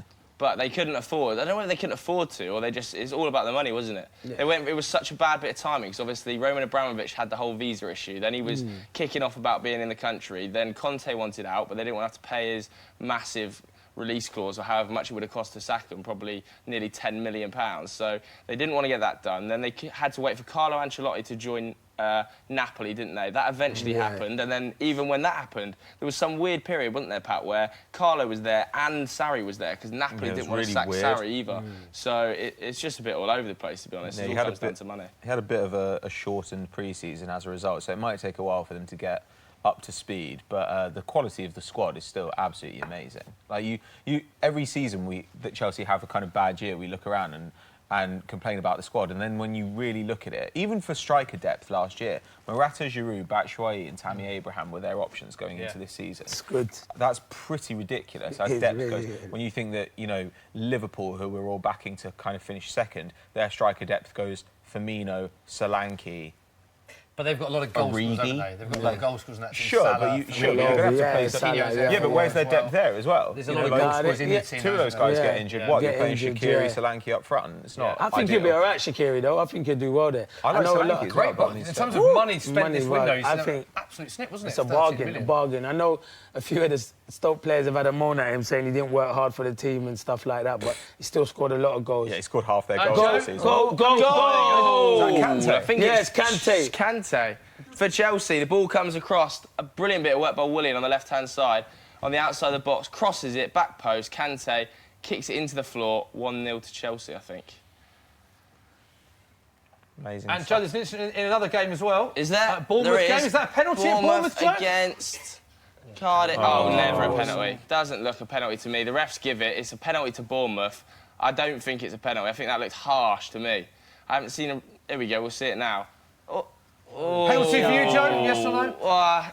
There's contact, but I think he's made the most of it. What do you think, lads? What do you I think? got soft. He's almost tripped over Yeah, his own legs. yeah. Well, I think played he's with tangled him. his I own played legs. with him, and I think it's a penalty. I like the lad, Callum Wilson. I'm I'm going to back him there. He's given a penalty, Joe. Talk us through the penalty. Yeah, I know, He's taken I it. know they've given the pen. I know they've given the pen, Smith. Thanks for pointing that one out. They haven't taken it yet, so... yeah, it's 1-0 to Chelsea anyway. There's one goal. This could be a second for Bournemouth, though. So we're actually on track for our accumulator at the moment. Callum Drawing in Wilson Watford, steps Brighton. up. He's missed it! Oh, it's such a good save, though. It's Good such save, a innit? good save. I think he's Etheridge in goal Yeah, for yeah, Cardiff. yeah, you're right. Such a good save by Etheridge. He's gone bottom God, right. that's And there's a goal at Watford, Joe. And there's another goal. What is happening? There's so many goals going on. It's actually ridiculous. Watford have scored, I believe. The home fans are celebrating, so it looks like it. Might well be from a corner, I'm guessing. Here's the goal. Crossed in from the corner. Oh, looks like Pereira at the back post. Pereira. Oh, my God. What a goal. It's a screamer. The goal of the season so far. It's basically a corner from the left-hand side, played across to the back post, and Pereira has met it. Imagine David Beckham's volley, but a bit closer in the box. Oh, But that technique. It's Oh, an my absolute word. beauty. It's a bit- I'll take Beckham to schools. yeah, it's a bit like Beckham to Scholes at the back post, but Zing. slightly closer in. Better for me, the technique. Yeah, the technique. such a good strike. Come on, you're being ridiculous. Schools has been Have you played football? Absolutely. And what's harder? Have you? What difference does it make? What does that mean? Tell us, is that a harder technique than Skulls with the cutting it? It is hard. sucking That up is to him, That is a hard So it's technique. sucking up to him. Yeah, but it's also straight. It's Schools also is straight at the keeper. 27 yards. That's a Would good you shot. say He straight at the parried it keeper? in, yeah. The keeper could have saved The it. keeper could have saved it without a shadow of doubt. The technique is really good, though. Just ask Clinton if you want to be his best mate. No, me and him are best mates. We speak. Put it out on the which is better. The That's keeper could have ridiculous. saved it. I agree That's with Pato there, but that technique Also, is let's not forget unbelievable, by the way. Let's not forget Scholes is about 15 yards further Yeah, it out. was outside the box. It's right in the on corner. the full volley. Yeah, and it goes bottom right, whereas Pereira's is in the box and Scholes has was an gone straight amazing down goal. the middle. Scholes is an outrageous Oh, no, no. goal. And Scholes Scholes is did it better. more than once as well. Scholes did it about, Scholes did it. Do you remember the loads of Scholes times. he won against Villa? The Scholes he won against Villa. Scholes' Unbelievable. I think Scholes' goal was better, but let's not kill him here. The technique. No, the was technique's unbelievable, good. The No, technique's no good. one would have Really said good. it if you hadn't brought it up. You did this. I just think you I hope have you're a big happy, goal. Smithy. I think the poor guy, Pato. It's a great goal. Killing the goal It's a great straight goal. away. Give him some credit. No, he needs to have a few- big season after Richarlison's gone, so I'm pleased. Yeah. Such a good goal. It Unbelievable really is a goal. great goal. If you haven't already, go and find it on Twitter. Somebody would have illegally Good delivery ripped from it. Oliver Such a as hard well. technique, that. Yeah, it's just such a clean Oh strike. my word, that's such a good goal. it's Keeper, could the fantastic keeper save that? Do you think? But the keeper He gets gets enough something hand to on it. that. He should save that. Keeps isn't gets he? a hand to it. I Should think it- or Keeps is it got the to Coming power? through traffic, though. Yeah, it's the power. Yeah, Chocolate yeah, wrist by the yeah. goalkeeper. Chocolate wrist by the I like that. goalkeeper. He has to save that, I think. Not overly convinced about that bit of goalkeeping. But anyway, so far the scores are 1-0 Watford, 1-0... No, yeah, still 1-0 Bournemouth, isn't it? Because he missed the penalty. Missed the pen. And 1-0 Chelsea. Poor pen, that, Joe. Yeah. I don't know whether it was even a poor pen. I think Etheridge is a brilliant save, actually, down low. So... Oh my God! How has it not gone What's in? going on in the last few minutes? It's all kicked off in the space of 4 minutes. I can't keep up. I feel like I'm about to have a panic attack on the sofa. He's great in the air, Moon. He is good. Yeah, Huddersfield at the back chance. post. I think Had a it's goal last season. Meunier, was Yeah. it? With a back post header from across, hits the inside of the post. It just stayed out. Willian is having an absolutely fantastic Yeah, game, by the Willian's way. playing How brilliant. sharp he is. Was it Meunier? Yeah, it was Meunier. I think it was Meunier. Hits the inside of the post. Probably should score. He actually probably has to score from there. He's not a great distance out, 6 or 7 yards out. Great chance for Huddersfield, that. Loads of goals going in the Championship. So just update you quickly from the Championship. Aston Villa 1-0 up at home to Wigan. Middlesbrough 1-0 up at Birmingham. Norwich City, West Brom is now 1-1. QPR 1-0 up at Sheffield United. Stoke City 1-0 up against Brentford. And Swansea 1-0 up against Preston. So loads of goals going. And apparently Hull have just scored. They are playing Sheffield Wednesday away at Hillsborough. It's 1-0 Hull City. So who are your teams do you think will get promoted from the Championship? I don't care about the Championship. I hate it. I don't know. I'd like Swansea to come back up, but only because they've got Graham Potter in, and they used to play great football, and I think that's a really good signing. But you look around at a lot of the other clubs, and they took short-term gambles in the hope they get back up. Like Villa spent so much money gambling on getting back up. Yeah. On the other hand, Steve Bruce, there's an argument that he should be the best-paid manager in the world because he gets teams promoted relentlessly. He just does it again and again and again. And that's the most valuable thing a manager can do in football, right? Like Neil Warnock, the promotion thing, isn't it? Yeah, he's right, though. Steve Bruce, he does get teams promoted. He's very good at doing that. So, but the Championship's a hard league to call, Smithy. There's so many good teams. Forest have spent really well this summer. Do you think Derby, I think Frank Lampard be good. They're always the playoff team, Derby. Do you know what? What he's brought to that team, I've watched a few games, pressing. They press ever so well from the front. So, obviously, you don't usually do that a lot in the Championship, but they press ever so well. So, he's trying to bring a bit of the foreign style into Derby. So, I think they'll do well this season, Derby. Middlesbrough as well. Be nice to see Brentford. Brentford, very good football, especially because they've actually on the topic of Exeter youngsters. Didn't Ollie Watkins come from Exeter? Ollie Watkins, he great sensational. He had an amazing season last year. Yeah, he's unreal. Right? Yeah, I played with him. I think Palace were interested in him in this window, and there was a lot of talk of him leaving. He can be what he wants to be, and I think he will go and play for a big club in years to come. Do you think he'll play 10 or wing or second striker? I always saw him out as a wing, but he can go inside or outside. He's very good, and he scores goals as well. Last season, he was in the top 10 in the Championship for dribbles per game, shots per game, and chances created per game. And he's, 22 years old? Yeah, exactly. That is frightening. No fear, he's got no fear. I'm amazed no one bought him this summer. It'll be exciting to see where he ends up. Just say I have no clue what's going on in the Bournemouth game. Lost that stream, so we're down to 3 games now that I can actually visibly see. So if you are concerned about the Bournemouth game, by the way, I don't know what's going on. But Fulham are playing pretty well. Despite the fact they haven't scored, Fulham are playing well. Oh, my God. Chelsea are in a bit of trouble. I'm telling you, Chelsea, the centre-back, they're going to struggle. I love David Luiz, but for defending, I think he's only better in a free. Completely agree. He's only good with a free. And the same with Alonso. He didn't play at all hardly last season. No, he didn't play. Now he's starting. It's an area they need to improve defensively, isn't it? Without a shadow of doubt, because they...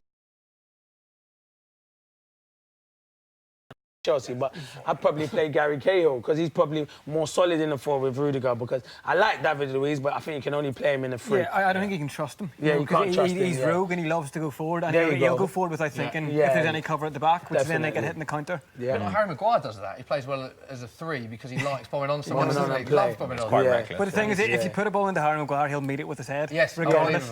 Oh, yeah, that is a big spam head, isn't it? Spam head, that's my new favourite one. Let's get that trending. Spam head on Twitter. Oh, goal! Another goal, 1-0 to Crystal Palace. Morrison, get excited on the sofa. Yeah, Jeffrey Schlupp. Schluppy's got it. It's a great goal, actually, on his left foot. Just managed to spin the centre half from Fulham. Tight angle, actually. I think the Fulham goalkeeper might be a little bit disappointed. Tight angle into the roof of the net on the left-hand side. 1-0 Palace against a runner player, I have to say. They've had a couple of chances, but Jeffrey Schlupp gets his first goal of the season and probably his first goal in about 200 games. He never scores, does he? He never does. Really. You're right, he never does. He actually went on trial at Man United for about a week, didn't he, Jeff Schlupp? But he just spins the centre half and then...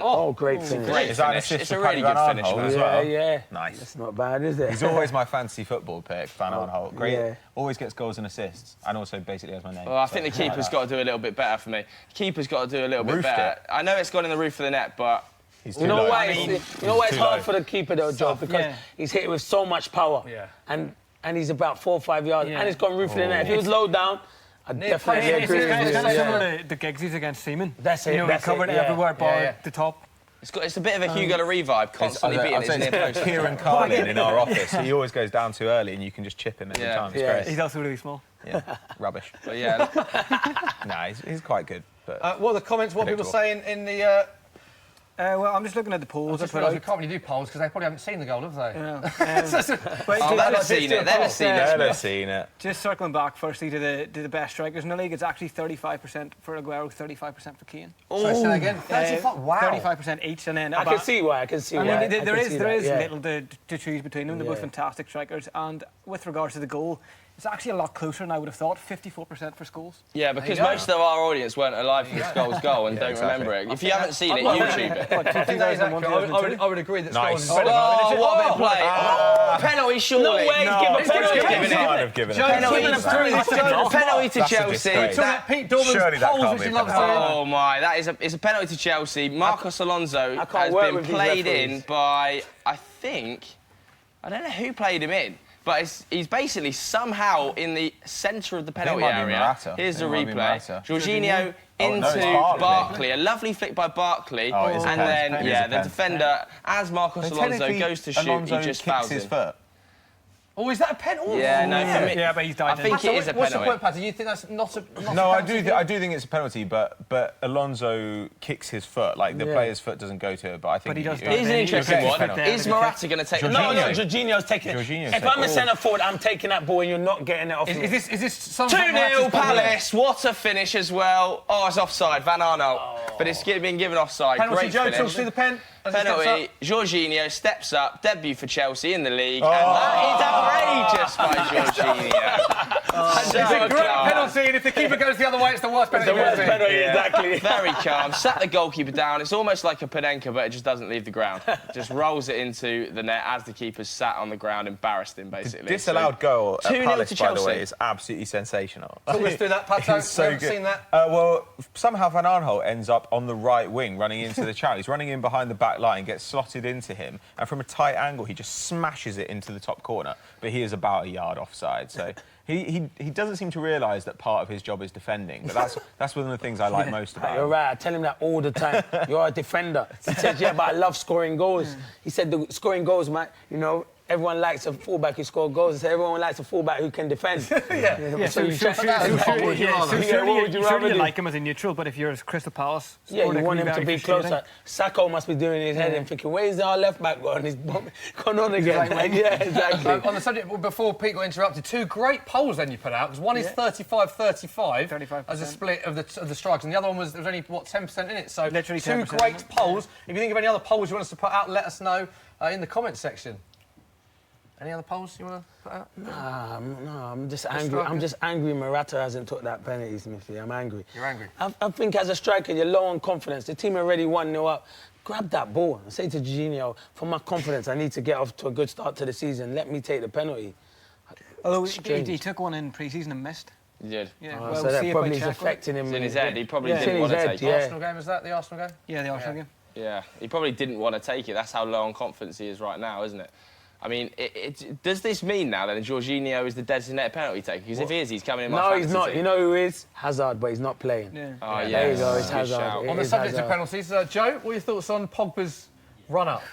He's been doing that since he was 17, mate. There's a clip done the rounds on social media over the last few days. My voice wasn't like that. It was just Fulham and he scored a goal. But, yeah, there's a clip been going around of Pogba when he was 17 doing the exact same run-up against Liverpool. So, been doing it for time. Don't worry about it. A bit of a wobbly moment there for Kepa, for a record-breaking keeper, but That's the one area half-time whistle has gone. Yeah. Chelsea 2-0 up at half-time. Deservedly so. I haven't really watched the Huddersfield game. What's been going on? You guys got it on the big screen. Have they been the better team, Chelsea? These are the scenes at broadly. half-time. There you see Kante, one of the goal scorers. Chelsea lead 2-0 at Huddersfield, and N'Golo Kante after 34 minutes, and Jorginho from the penalty spot just before half-time. Smithy, before you rudely interrupted me then, have they been the better team, mate? Yeah, Huddersfield, broadly. Chelsea. Huddersfield have had chances. Well, They've there been are getting in boos. behind, You can hear the but- boos for the referee. That's what Huddersfield fans think of that decision. See, I think Not the penalty, happy at I think all the with penalty that. was harsh. Cheers, Very Ref. thought it was harsh. harsh? Yeah, I thought it was harsh. Very harsh. I mean, I can understand why it was given. Yeah, I can understand why it was given, but I Tough think one it's for a harsh. ref, that, to be fair. It is. I think looking Pat at it, makes he's a made point. the right Alonso call. kind of kicks his boot and then goes down. But again, he because has the dived defender- in. Chance for Watford. Yeah, Oh, Shindon this Watford look time, dangerous from set pieces, man. Watford look Yeah. really dangerous from set pieces. Alonso These are kicked the the teams ball. at Had he not Bournemouth. been- had he not Ryan been- Fraser, wee man, 1-0 up at Cardiff. They go in at half-time leading. Quite a close game, that one. Not seen And any. these are teams at Not Watford. seen a minute of that. So Another half-time don't know what's going on there. Pereira with the goal of the season so far that we're all raving about. Best goal ever 1-0 scored. Watford against Brighton. And the half-time whistle has gone at Fulham as well. 1-0 Crystal Palace. Clinton Morrison very happy about that. Former club go in at 1-0. So they are the half-times. Fulham, for Remind me, us of the Fulham, results. just from Bournemouth. watching these games, by the way, Fulham, from watching these games, I think they've been the best team playing football in the matches that I've seen. Obviously, it's hard to watch 4 games at once, but Fulham's style of play is fantastic to watch. I reckon some of the Super Sunday games with Fulham, keep your eye on, because they are seriously sexy team play to watch, man. A lot of people in the comments are saying they'll finish top 10. Top 10. I mean, that's optimistic, man. I mean, Fulham, anything above 15 for Fulham. I'll tell you what's a good poll. Who do you think will finish higher, Wolves or Fulham? Yeah. That's not a bad poll, based on their summer transfer activity. Yeah. 2 promoted teams. Let's see what you think. Who you think will finish higher in that one? Roy Hodgson must be a pretty happy man to be a 1-0 in this Yeah. game because his side have been dominated so far. Let's have a look at our accumulator. This is the accumulator we set out before the game. You can get on Sky Bet. That's 28-1 before the game. This was for all 4 results to come in. Clinton said Crystal Palace would beat Fulham. That is going to plan as Palace are 1-0 up. Patrick said Bournemouth would beat Cardiff. That is going to plan as they're 1-0 up. I said Chelsea will beat Huddersfield. That's going very much to Well plan. done, Dorman. 2-0. Oh, yeah, And Pete Dorman is Well ruining done, it for Dorman, everyone. everyone. We've got money on this. He's put draw, and it is Watford 1. Brighton It's 0. early days. That match is draw written all over it. And don't forget, you've got to be 18 plus. Of What are course, you full doing, terms and Dorman? conditions apply. See skybet.com. So that is all going to plan except for Pete Dorman. Classic Dorman, man. Keep the faith. Keep the faith. Really Ruining keep the everybody's faith fun. with you, mate. Keep the It's absolutely faith. ridiculous. You've let us down. Yet leave, again. Absolutely ridiculous. In fact, yeah, can we sub you out? So just a quick reminder of the half-times. That is Bournemouth 1, Cardiff 0, Fulham 0, Crystal Palace 1, Huddersfield 0, Chelsea 2 and Watford 1, Brighton 0, which is the only game not going to plan for our accumulator. Now, a few weeks ago, Jimmy Bullard, Soccer M's Jimmy Bullard, attempted to recreate a football-related Guinness World Record with a bit of help from football freestyler John Farmouth. Here's how we got on. Are you joking? How you doing, guys? I'm John Farnworth, and today I'm with Sky Bet to set a brand new... Whoa, John. You can't do this on your own, mate. Oh. You need me involved, son. How are you guys? I'm Jimmy Bullard. We are here to super boost the start of your season to break a Guinness World Records title. Let's do it.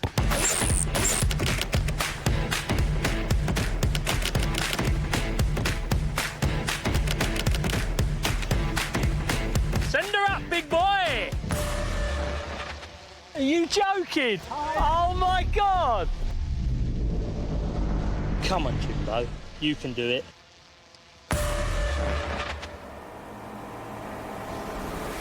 Oh! Oh, what a strike! No! No!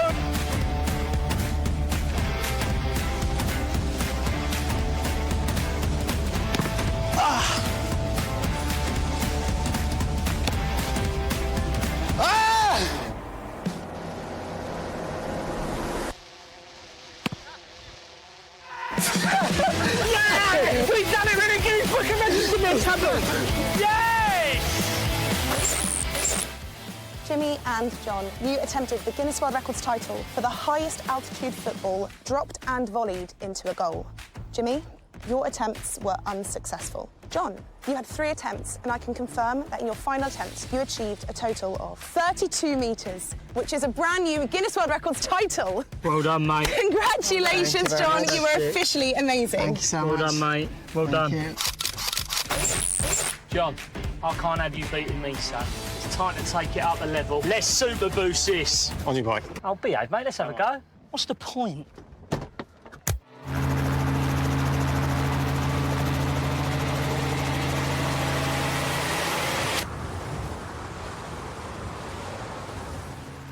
That's insane, that. 200 feet. They're like bombs.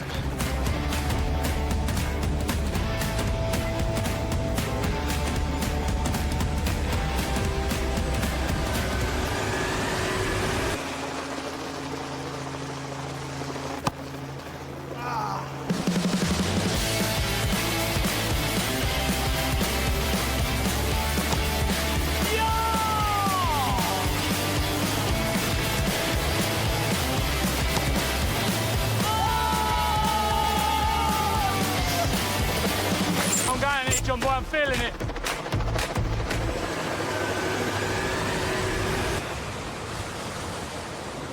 Oh! No, it really hurt.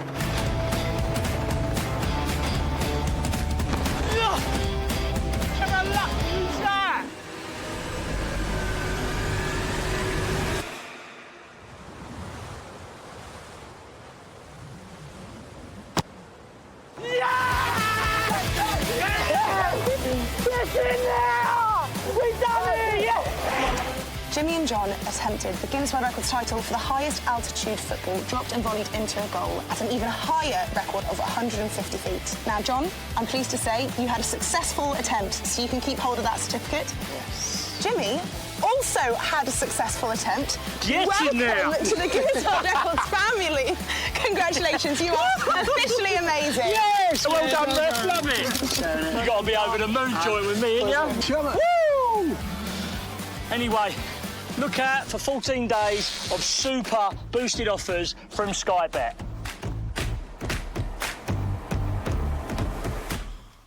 Thank you very much. Always entertaining watching Jimmy Bullard, isn't it? Ah, what a guy, what a geezer. I've got so much stories on him, but can't tell you. Go on, tell us one. No, there's none here. There's none here because they're all nightclubs. We can't do that here. And tell me after. Yeah, I'll tell you after. Kids are watching. OK, good point. Very well done, Clinton. Yeah. Now, Sky Sports have launched an exciting new campaign called #TakeYourSeat. Where there's loads of stuff to do down there, actually. You can go down there, South Bank in London, watch all the live football, plus there's loads of exciting entertainment for you to enjoy. So down there now, from Football Daily, is Olivia. Olivia, what's going on right now? We're here at Sky Sports' Take Your Seat event here in London South Bank. We've spent the FIFA, haven't we, Zach? What have you been up to? I had to go on the VR. It's incredible. Went to the Sky Q Immersive Zone. That was mental. I even went on the Soccer AM goal challenge thing. I didn't get top bins, but, you know, who's surprised? Not me. We've been celebrating the first weekend of the Premier League, but we've been asking people who they think is going to win. Zach, who is going to win the Premier League this season? I've got to go with Manchester City. They're just too good. Last season they were incredible. I don't think they're going to reach 100 points again, though, and I think it's going to be a lot closer. I think Liverpool comes second and only lose out on top spot by 6 or 5 points. I'm getting shouted at by Sam Obaseki. You guys know who that is. And also I think Chelsea will come third, Spurs fourth, Arsenal fifth, United sixth.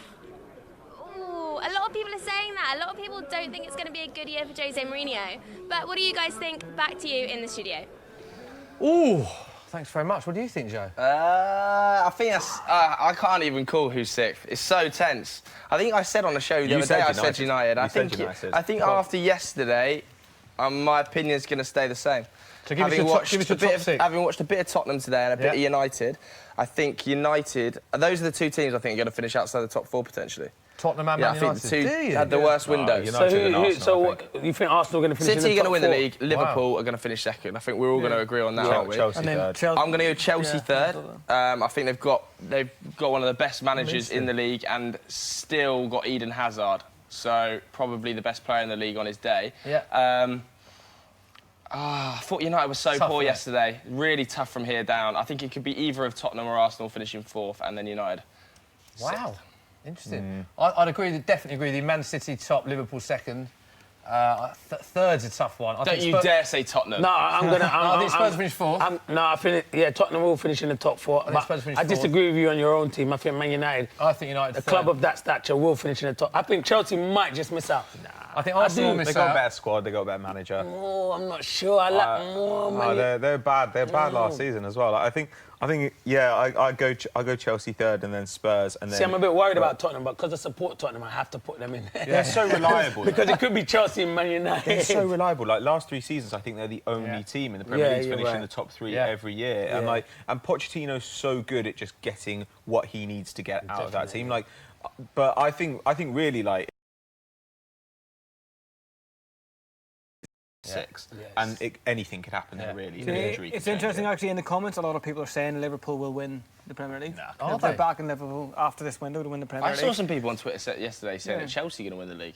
Well, I think people have forgotten how good top 3 on this comments. I do believe Liverpool, Chelsea. It will be close. I don't think they'll win it by that many points. They won it last year, Man City. But I do believe Man City will win it. They're class act. He wanted that defensive holding midfielder. He didn't manage to get him, but still, bringing in Mahrez and the attacking options they've got in that team. Do you think Mahrez starts in that team?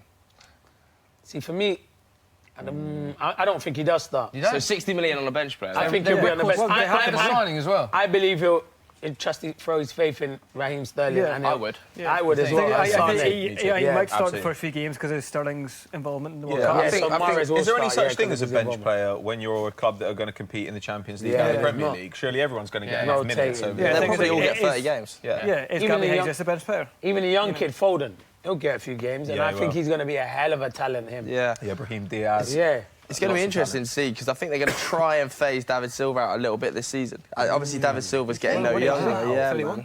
He didn't slowed down a lot last season, didn't he? Had a poor Seriously World Cup slowed as well. down. Although Really Bernardo bad Silva's World just Cup. been think he's a massively magician. impressive recently. I think he's I think- But his age, Yeah, I agree. he can't play. He went back to Spain for personal reasons a lot as well. It's worth pointing out as well, I think. Yeah. Mendy's But then like you've a got to new remember, signing. they've got Bernardo Silva who's going to come through and just start taking Well, he minutes looked off them. unreal in the charity shield the other day. And He looked David Silva sharp. for me is still the man. And David Silva and De Bruyne are the ones that I look at when you play Man City as another team that you fear. And I'm imagining he will still play a lot of the big games, David Silva. But I don't think they'll need to use him I agree with you. all the time in every single game. I think you'll see Bernardo Silva come in. I think, like you said, you might even see Phil Foden get minutes so that David Silva doesn't have to play 50 games a season. And Mendy will also bring along some cascade effects. So Mendy comes back in, it means that you can give Delph some midfield minutes. And I actually think Delph is a really good midfielder. I think he's a good player. So I don't know. The strength in that Do you squad think is Delph's going to get absolutely minutes in midfield? At some point he will, not in a big game, but you'd have thought that, you know, if when you look you're at the playing squad, Cardiff away, you can play Delph in midfield, why not? Pat Smithy, what are you pointing at, mate? You've been trying to get our attention for 10 minutes. Half-time, the Poitre that looks like is coming on. Very detailed analysis here. He's been on the iPad. What do you reckon he's saying to him there, on the Smithy? laptop? It's a lot of information he's giving him coming on. That's just Netflix. Exactly. Still coming on. What he's saying is I always say, why do you show players that, basically? Just get in the box and score goals. Yeah. That's your job to do. You're a striker, score goals. All we need to hear, isn't it? Exactly. Look at the background on that map as well. Exactly. Look at the He's been there for like 5 minutes, mate. He's been there for absolutely ages, receiving so many instructions. Smithy, who is that, mate? Huh? Who is the that? Poitre. Oh, we nailed it. Fair play. I tried to stitch him up there and he did me in. I respect that. He loves a bit of stitch. Respect that. So he is coming on. What a player. And they've got a lot of work to do. I didn't actually think Huddersfield played that badly, but they're 2-0 down. It's a huge effort for them now to try and get back into this game. Does kind of sum up what we said, though. We just feel like Huddersfield are missing that little something, doesn't it? Like we talked about it before.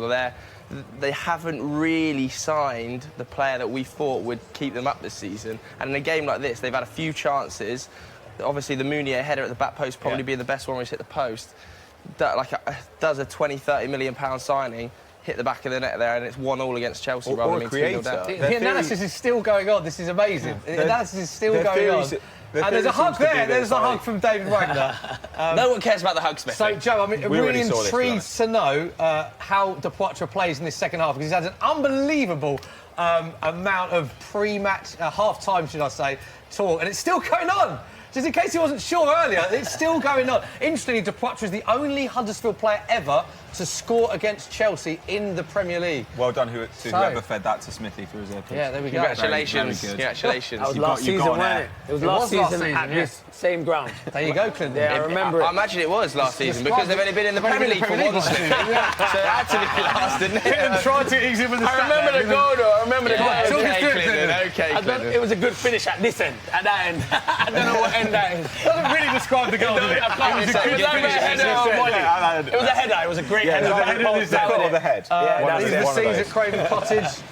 You see Mitrovic there, Schürrle, a lot of their new boys. New signings, obviously Mitrovic on loan there last season. Schürrle playing there currently behind Joe, although you were very impressed with Fulham in the first half. Yeah. Do trail 1-0 though. Yeah, a little bit unlucky to be 1-0 down, definitely playing the better football and had the better of it, but obviously a brilliantly taken goal by Jeff Schlupp. There's nothing you can do about a quality finish like that. Like Clinton said, it was such power, that close. And the keeper, although I kind of feel like he could have done a little bit better, a little bit of a Hugo Lloris to him. Soft at his near post, didn't he, Smithy? Are there any good questions coming in, Pete Norman? Norman, any guys? Norman, you got any questions? Norman, what have you got? Well, there's a question looking forward to tomorrow. Tippy asked, do you think Arsenal have a chance against City since their key players are missing, coming back from holiday? Well, coming back from the World Cup. Arsenal's attack is good enough to beat anyone in theory. And Arsenal, even last season, Arsenal was very good at the Emirates, had the second best home record in the league after Man City. However, I think a draw would probably be a good result for Arsenal. I think what we don't know about Emery yet is how he'll set up generally, or how he'll set up against the big sides. We have literally no idea, because he's been so. How would you set up? How would you set up against Man City? If you were Emery tonight, looking at your team sheet, how would you lay Arsenal out? It depends who's fit. I don't know the condition of the players coming back. So Torreira coming back from the World Cup. Ideally, you'd want to play him, right? He's the outstanding defensive midfielder. Guendouzi? I think Guendouzi's probably going to play. I really do. I do as well. He's looked good when he has played. I don't think he'll start Torreira. What about Liechtenstein? You can't play him at right back, can you? He's going to start left back. He's experienced, unless you're playing very deep. He's going to start. He's going to start left back tomorrow. Instead of... I think Monreal's injured. Kolasinac's got a serious injury. Yeah. But Maitland-Niles, unless it's Maitland-Niles, I wouldn't be surprised to see Liechtenstein start at left back tomorrow against Man City. Well, I think Lichtsteiner is, he's just a rotation option. But yeah, I imagine that it'll be Maitland-Niles, because Emery's been talking about that, and he has a good record of bringing on young players during his time at Sevilla and PSG. Actually, he's a good player, him as well. Maitland-Niles. Yeah, he does look like quite a talent. I hope he gets some midfield minutes this season. But yeah, I don't know. I don't worry too much about it. Like, in a way, Arsenal aren't rivals with Man City. Arsenal are competing for fourth this season. Yeah. That should be their goal for this season. Champions League, however they do it, whether it's Europa League, whether it's by coming fourth. So it'll be interesting to see. But I'm actually excited about Arsenal just because it won't be predictable like it has been for so long. Every season's been exactly the same. It's dull. So it'd be nice to see something different at the Emirates, even if that something different is getting shellacking in the hands of Man City. Be interesting to see how long that mantra lasts. Game week 2 back to the same. Did you hear what I said? He might get closer to Tottenham. You know what? Like we used to get closer to Tottenham by dropping down the table. So I was waiting for that. That was what we did. Look, I don't even think we're. Look, Tottenham. This is actually the first season in a while where we'll be rivals with Tottenham in terms of competing for Champions League places, because there's no way they're going for the league, and Arsenal certainly aren't. So I don't know. It should be a fun one maybe. But a battering. But in saying that they're not going for the league other than City, are Liverpool their only direct rivals then? I honestly think Liverpool. I don't think Liverpool. Because that's a pretty boring season. If it's going to be a dull season in a title race. I think City are going to walk it again. I think Liverpool, as good as the additions have been, they still don't have a deep enough front line to challenge on multiple fronts. And they're still more of a cup side, arguably, than the league side. I think you'll be surprised. I think Liverpool will challenge them. They'll be good. I think it'll be neck and neck. But I know what you're saying. I do know what you're saying about Man City, because they're a different class. Pep Sport's so much different to them. I think it's incredibly unlikely that Salah bounce the same way he did last season as well.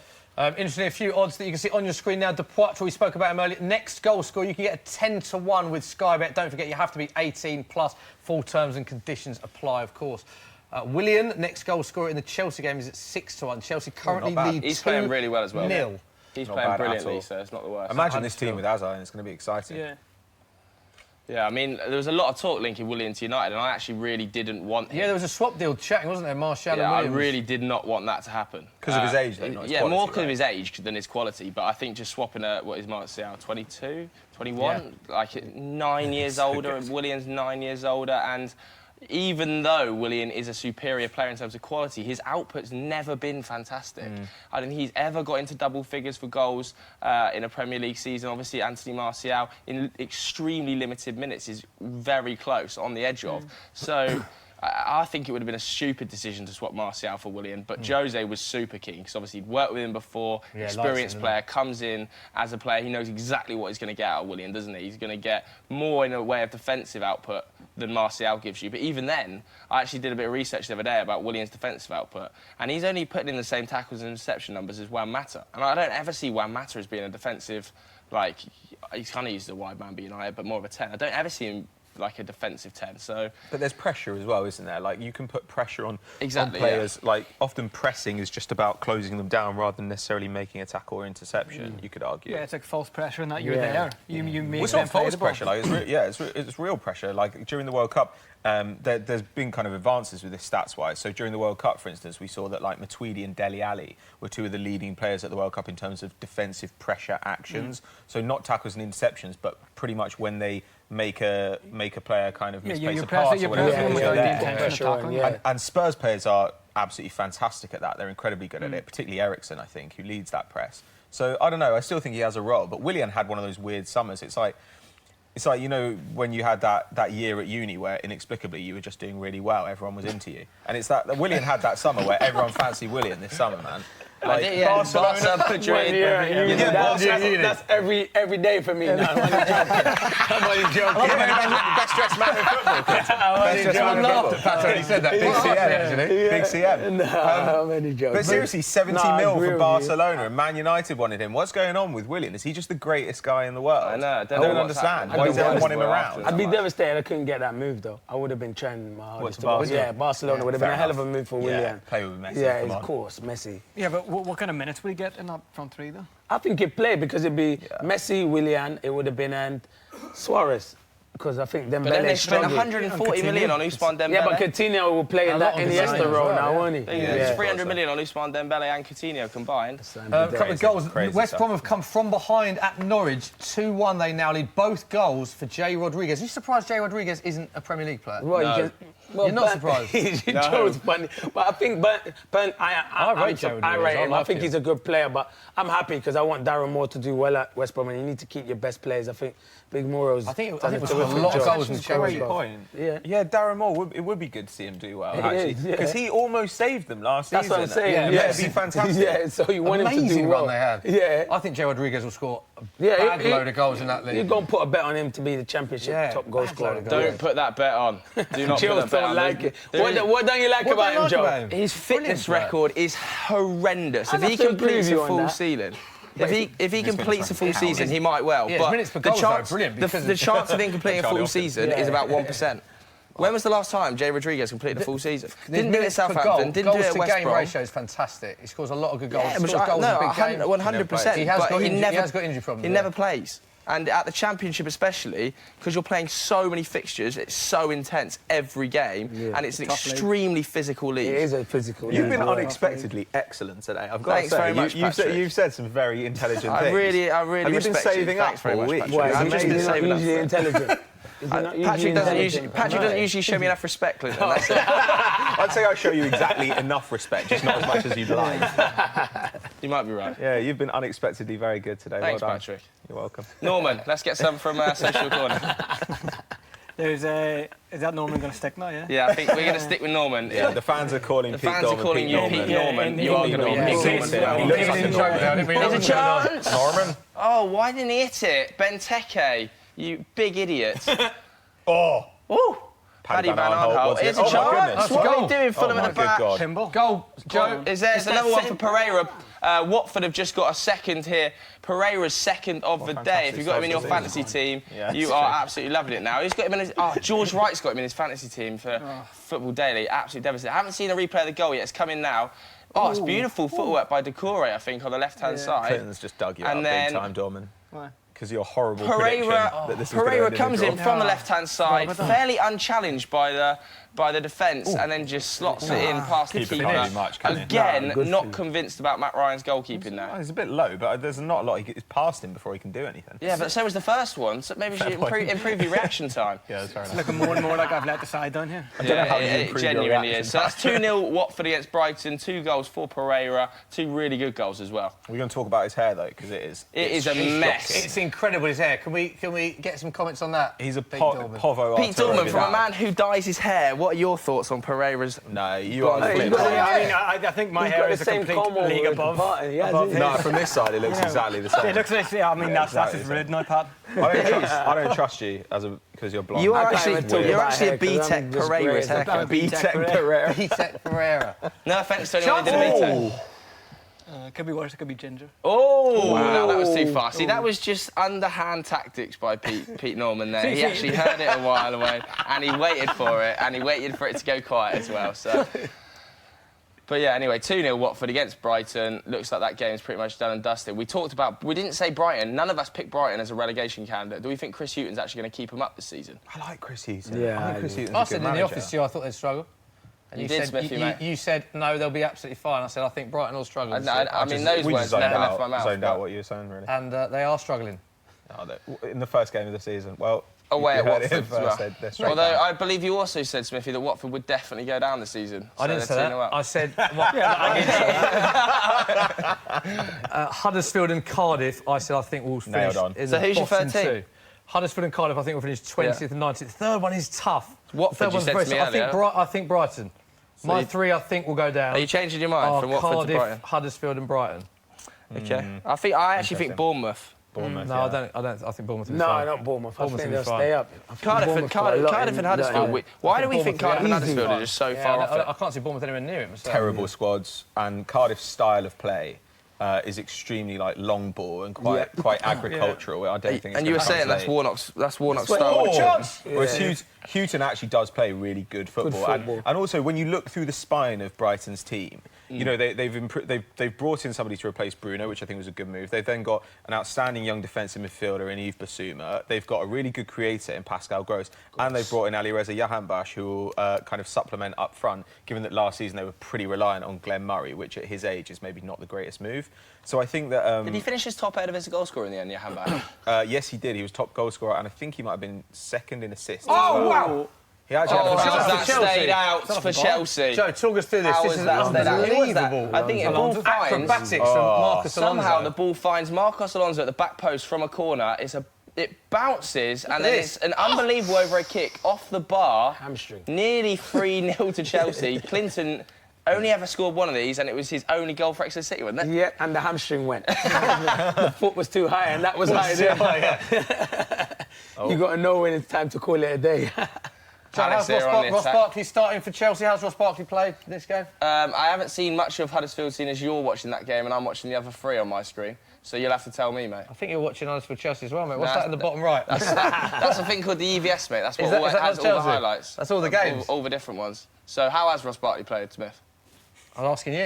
You're across all four games. Look, he played well in pre-season, didn't God, he? He actually played well in pre-season. And he's probably forced his way into the reckoning of Maurizio Sarri's starting lineup. Obviously, Maurizio Sarri played a nice three in midfield at Napoli with Jorginho, Alan and Hamsik playing slightly more advanced. Alan, you'd think his numbers are going to be filled by Kante, probably an improvement there. And then the Hamsik role, up for debate. Obviously, they chased Fekir for a little bit. We're thinking about getting him in there. Ruben Loftus-Cheek could be trialled in there. But it looks like, Kovacic, from the first start of the season... Joe? Yeah, I think Kovacic is definitely going to get in there eventually, isn't he? Then Kante plays and Jorginho plays. Yeah, so their midfield three when the season starts is going to be Kovacic, Kante, Jorginho. And let's not forget Kovacic at times at Inter Milan previously, before joining Madrid, played as a 10. So he can obviously do that role. A massive, massive dribbler of the ball as well, Pato, isn't he? He's got unbelievable dribbling output. So I think he'll probably see that midfield. But at the start of the season, don't expect to see Barkley playing in the advanced role.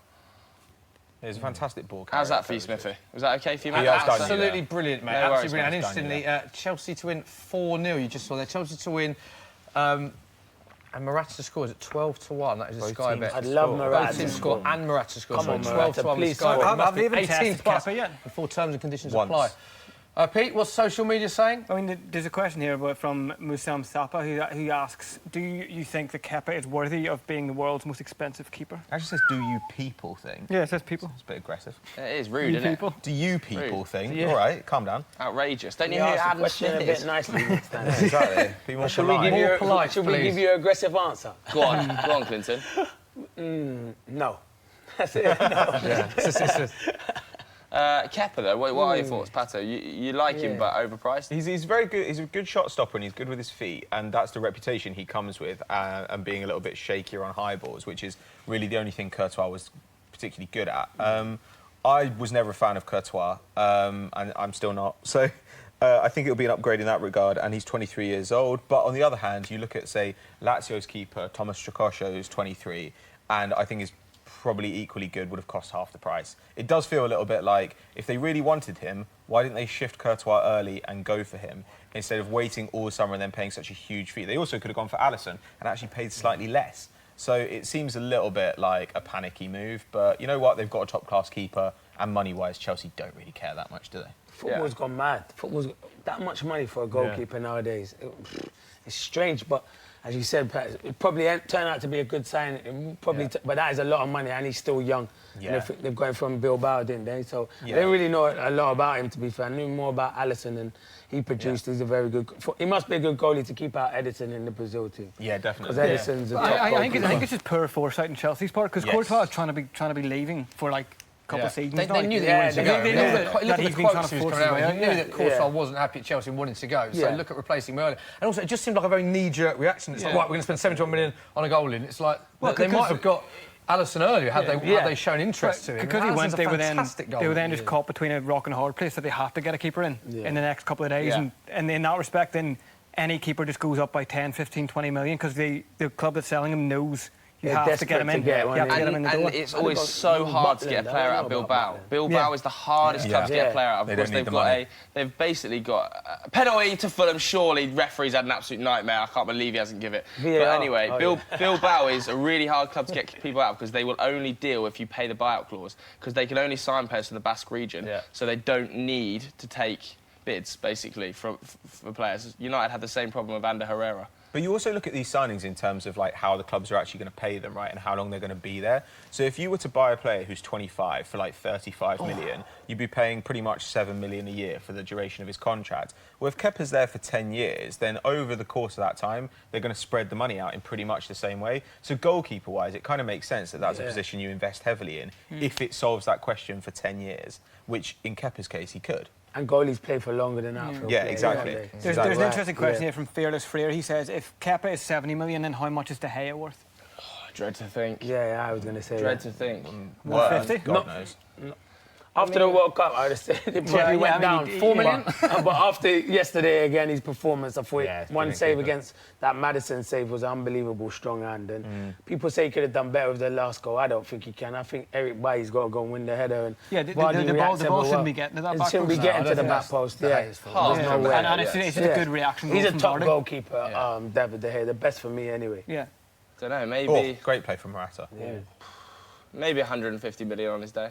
But you look, 150 mil for a keeper is mental. But you look at last season, you know, he saved United, like, according to expected goals, saved about 15 goals. And the points he got... It's going to be about 15 to 20 points.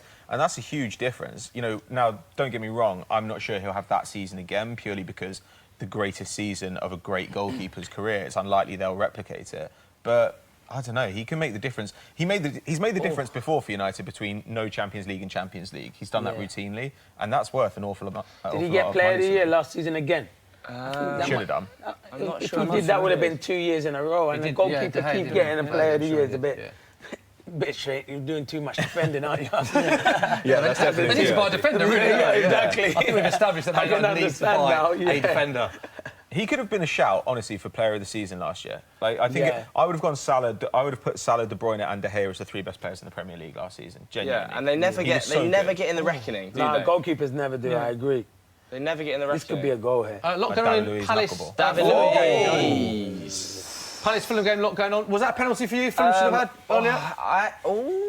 There's some really good chances going on in the Fulham Palace game. Zaha just had a great chance, one-on-one, but a really good save, actually. Good save. A long barrier. Previously, at the other end, Schürrle looked like he was fouled by a really clumsy tackle from Mamadou Sakho at the back, and I actually think it probably should have been a penalty. I haven't seen a slow-mo replay of it yet, but it looks so clumsy, and I cannot... Did you say it was clumsy, Joe? Here you go. This is the replay. Bottom well, right. I know that's outrageous. And Sakho is what do you clumsy, think, so you are right. Oh, I thought it was a penalty. When I saw it, that's a penalty. In real time, this looked a penalty. And why is he going to ground? I don't know why Mamadou Sakho's going to ground. Stand up. You don't need to go to ground. Very clumsy, and Palace big time lucky to get away with no penalty. What a shock. His first touch is trying to turn him, so if he just stays on his feet and bodies him out... You'll get it, Simpleton. I think that's a defender who don't want to move his feet. Why is he down chance. There's another chance for Fulham. Good save by Wayne. Palace is a great game. Loads of quality on the pitch. That is the best game so far.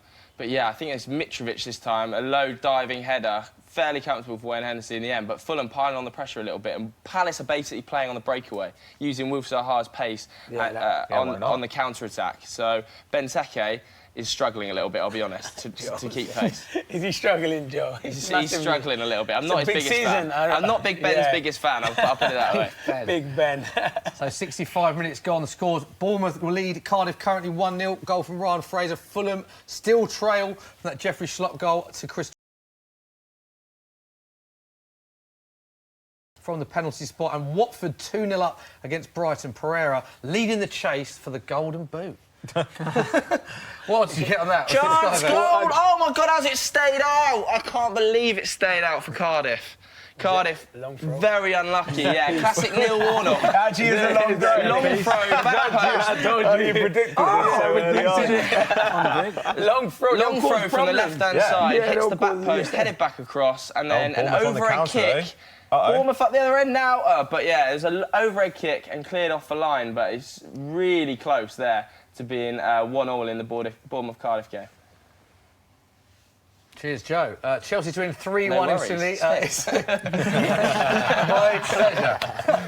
Chelsea to win 3-1. You can get 10-1 with Sky Bet on that. Chelsea currently leading 2-0. 3-1 is at 10-1 odds. Of course, you've got to be 18 plus. Full terms and conditions apply. Any hope for Huddersfield in this game, Clinton?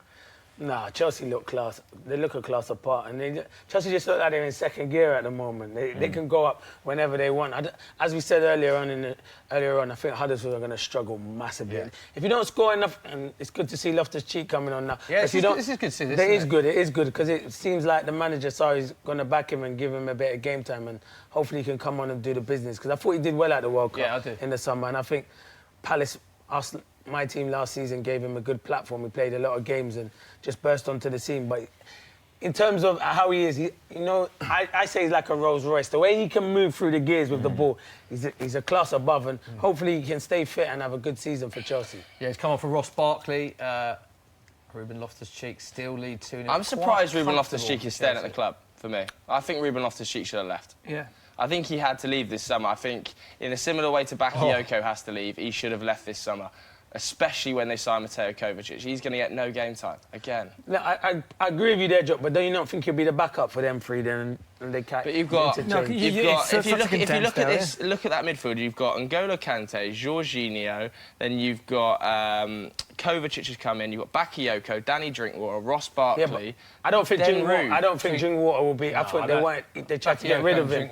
I think they might go on loan to a foreign team in this window. Bakayoko, that's a good shout, I think. Yeah, Bakayoko, I think, is going to... But even AC Milan. Surely he won't be at Chelsea at the end of I think he's going to AC Milan. I worry about that. But even if he does leave, where does Ruben Loftus-Cheek play ahead of Ross? Clearly, Ross Barkley is being favoured ahead of him. And he's not going to get game time ahead of Kovacic. He's at least fourth choice in the midfield. Maybe he'll play Europa League this season. I think there'll be games on the... I think there'll be enough game time, but I would have... Tell you what I would have done. I just brought him back to Crystal Palace. 20 minutes ahead. Smithy, without a shadow of that. The Palace fans absolutely adored him. I bet, yeah. It was amazing. So, like, would you be happy, Clinton, as a professional footballer, only playing Europa League games? No, I wouldn't be happy. I agree with you, Joe. You make a good point. A lot of footballers nowadays are happy to just sit on the bench. Yeah. No, I'm not happy to sit on the bench and pick up my money. I want to be out there playing and enjoy the game. What do you think Ruben Loftus-Cheek is like? You said some players are happy that I don't think he's like that. What do you think he's like? I think he wants to play football. I think he's had the taste of playing Premier League football last season with Crystal Palace. He wants to play,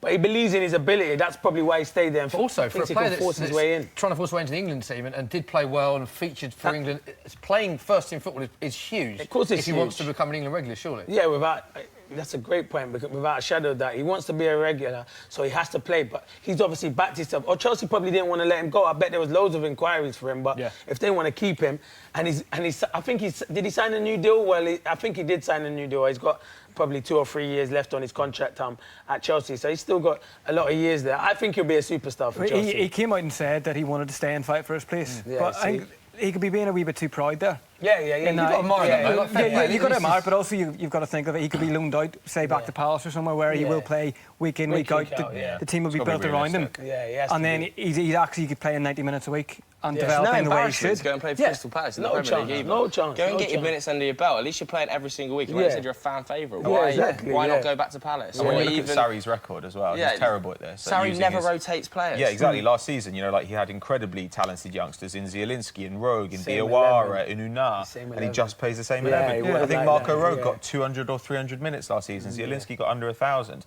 These are some of the best young central midfielders around, and they were getting virtually no minutes because he just wanted to stick with his first 11. And Chelsea have been like that for a while now, because Kante was just the same. If you're at a club where the manager's not going to rotate, you're not going to get your minutes, and you've got to do what's best, not just for this year, but for your future as a whole.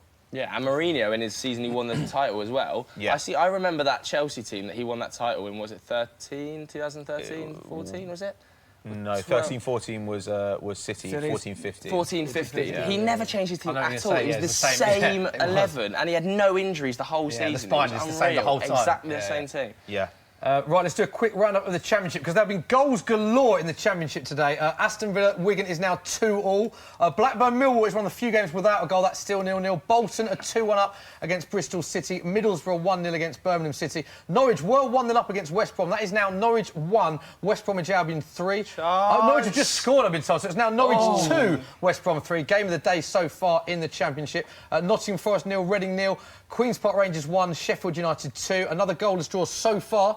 Rotherham 0, Ipswich 0. Sheffield Wednesday and Hull City is 1-1. Stoke City, a lot of people's favourites to win the league. Stoke City 1, Brentford 0. Brentford have just equalised as I said that. Yeah, Stoke nice. City 1, Brentford 1, and Swansea 1, Preston 0. Don't forget Derby County versus Leeds United is the evening game, which is live on Sky Sports. Should be a great game at 5:30. Your man Basuma then. And Forest have just scored, I've been told. Your man Basuma loads then, of goals Pato, going in the Championship. That is now mate. Forest 1, Reading 0. There'll be a very gutted Alex Emery in the gallery. He's a big Reading fan.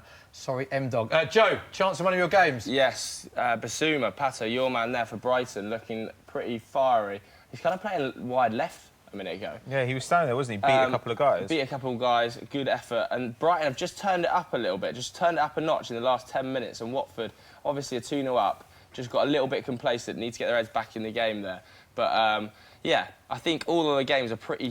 There's not been a lot of chances the last 10 minutes, just settled down period. And I think Fulham need to get a goal fairly quickly because it's just dying out, that game, just fizzling a little bit. On the topic of Basuma, who's everybody's bargain signing of the summer? Because I've heard I actually haven't heard as clear an answer on this. Last year, my pick was Mo Salah. Yours was Sergio Aurier. Lol. It wasn't really a bargain pick, though, Mo Salah, was it? I mean,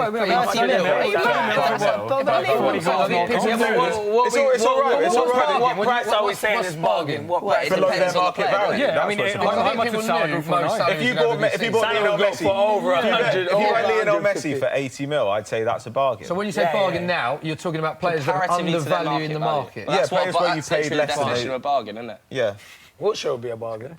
Do you remember as well? Danny Mills said it was Jermaine Defoe. That was a good one. I think he'll have a good season. Good job, Danny. Yeah, if he stays fit, I think he'll be good for West Ham. Great Really pick by good. Danny Mills. I rate him highly. I rate Jack highly. Okay. Jack Wilshere. Jack Wilshere's Yeah. your bargain On a free, buy. man. Worst But case that's not my scenario, bargain for a buy, couple but I'm mil. saying he will be a bargain. Let me If you give look me at below time to market think. value, I don't think Shaqiri is going to be one of Liverpool's best players, but I think the value that they got Shaqiri in at 13 million is a bargain buy. I think that's fair. Yeah, I think he will be an impact player. He's not going to set the world alight, but for 13 And mil. he's below market value. He knows how to press because he played under Yeah, I Pep think that's pretty fair. at Bayern and Heinkes, and last season was involved in 15 league goals for the worst For club in the Stoke, league. exactly, yeah. Pretty Stoke good. was so reliant upon him as well. So rubbish as well. He's But also got Pascal- massive legs. You know the size of Shaqiri's legs? Yeah. Pascal he's Gross incredible. actually was probably Like the a bargain little signing thingy, last isn't summer, wasn't he? Yeah. Pascal Gross Joe, for who's 2.5 your million. bargain buy then? Incredible. We're talking was good. Shaqiri here, we're talking Jack Wilshere, Clinton says, any others? I'm trying to Let me have a Mayor. think. Come back to me. Come back to me. I'm trying to think here. Looks like Eden Hazard might be warming Ricardo up, Pereira coming for on under 20 mil. That was very good for as well. Chelsea. Woo! I mean, they always did penning for him, but Max Meyer to... Yeah. Yeah, it was Season good. I was Unbelievable so highly pickup. rated, wasn't Yeah, he, a the- few years ago. Linked with yeah. Spurs many Yeah, years. yeah. Linked with Spurs for many years. I don't think he's Spurs standard, to be honest with you.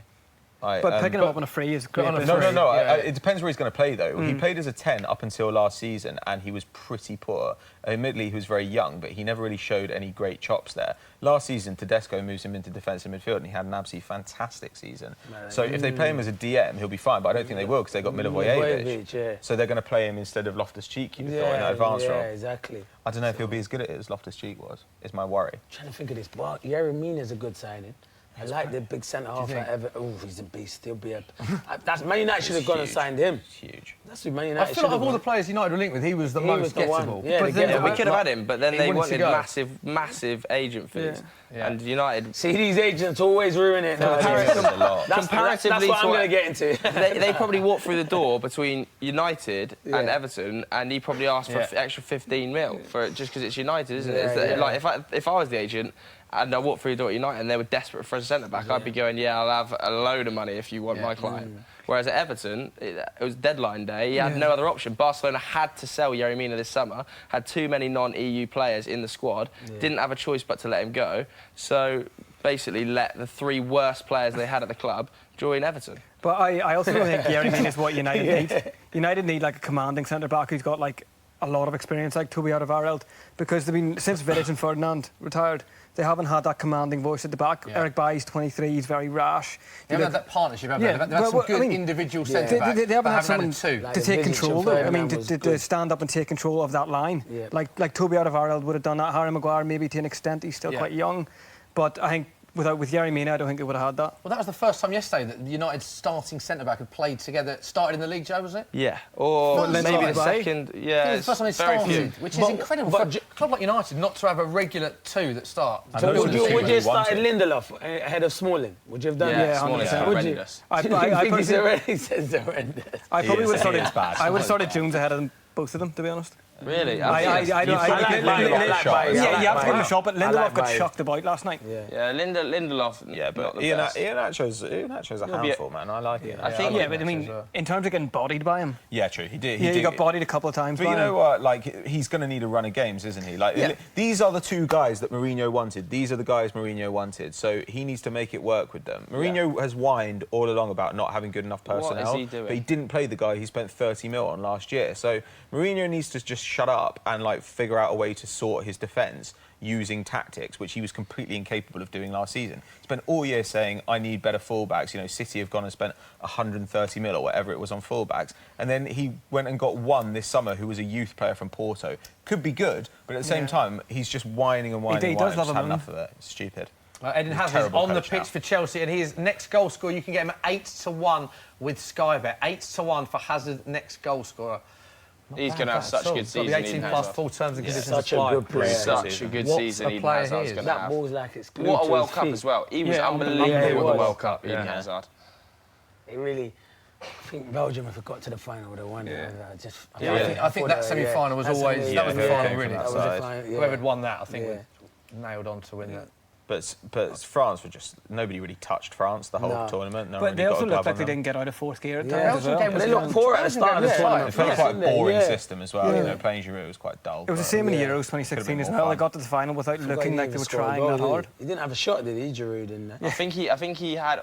He didn't have a shot on 6 target. shots and they were all off target. Giroud didn't have a shot on target tournament during the World Cup, and he featured in every single game. Yeah, I would never play. That's a presence and a handful. That's what I mean. The thing is, he did bring. That's what they say. When they played him as a target man, they did look better. Mbappe looked better playing in that role when Giroud was playing. I think he gets the best out of the best players like the Griezmanns and that. But like for number 9, for number 9 to win the World Cup without having a shot on target, they didn't play Giroud, and that was the weakest they were in that system. Yeah. So I think he does offer something. But I think that's a Deschamps problem, really. That's pretty kind. Joe, let's have an update around the ground. Not too much going on, Smithy, I have to be honest. Fulham just hit the roof of the net, but nothing else has really happened so far. Games are fizzling out a little bit, to be totally honest. So could do with a couple of goals just to liven them up, because there's not that long left. How long have we got left in these games? About 15 minutes, something like that. Hell of a ball. That's because first game of the season is always tired when you're coming back from pre-season. It's always fizzles out last 10 or 15 minutes. That's when you have to, Why is that, though? Because you think after pre-season, when fitness is such a huge part of it... It's so different competitive football, So pre-season friendlies, you get a lot out of them, but in these, when you know there's something on it, it's so different. It's a mental thing as well. Pedro's in there. Chance for Chelsea. Pedro, did I call the ding? What a goal that is. Pedro with a dink. That is 3-0. Huddersfield find themselves 3-0 down at home to Chelsea. What a goal that is from Pedro. I'm telling you. What happened? Somebody talk me through it because I didn't see it. It wasn't on my screen. Hazard again. Watch his break. Watch Hazard here. We're just seeing a replay of it now. Look at Hazard. See you later. Gets free. Hazard. Unbelievable. Defenders drift inside. Pedro's in miles of space. Can you this pick is the right exactly pass? what... Two defenders go to him. Pedro just inside the box. Keeper commits and he dinks it over the keeper. Exactly what Napoli did last season with Sarri. Like, whoever was playing on the right, in that case it was Callejon, would always get free on the side of the box. And he got 10 goals, 10 assists in the league last year. So Pedro could have a great season if he can stay fit. Brilliant finish. I mean, the defenders have just drifted in. Fabulous finish. Caught up, Pedro. How good is Hazard? He's The unbelievable. start of that move, the beat and the two. And you always say when you get into them positions, pick the right pass. He always picks the right pass. 9 times out of 10, always picks the right ball. Maybe Morata would say he didn't because Morata was in as well. Zaha's in, 2-0 Palace. There you go. That's why we kept him. There you go. Over. Wilf Zaha. That's why we gets kept his him. goal. Yeah. Ball's played in around the back. Zaha just uses his pace, gets in behind the centre-halves, takes it around the keeper, slots it into an open net. Game over. Palace versus Fulham. Joe, you're saying how well Fulham are playing. I'm impressed you've been with Fulham. They're 2-0 down at home to Crystal Palace. Really susceptible on the break. Fulham have dominated the game, but Palace, as you'll see from this goal, is a real breakaway move. One touch in there, and then the ball will be played really heavy in behind, and Zaha's pace is just superb. Do you know who that? You know who's played that ball? That is a young kid, 18, 19 year old, Wan-Bissaka, and he is going to be a hell of a player. And I was just about to talk about Bissaka. He's had a brilliant game up against Ryan Sessegnon. He's kept Sessegnon quiet all game, so good to get him assist. And Wilf Zaha, on the score sheet already, he's going to have another big season by the looks of it for Palace. 2-0. Game over. Yeah, very good finish from Wilfred Zaha. Be the best business. Wheels coming off. So you think that result will be done? Palace looking very comfortable. But then come January, I think. So the only real game left is Bournemouth versus Cardiff. Still 1-0 there, isn't it?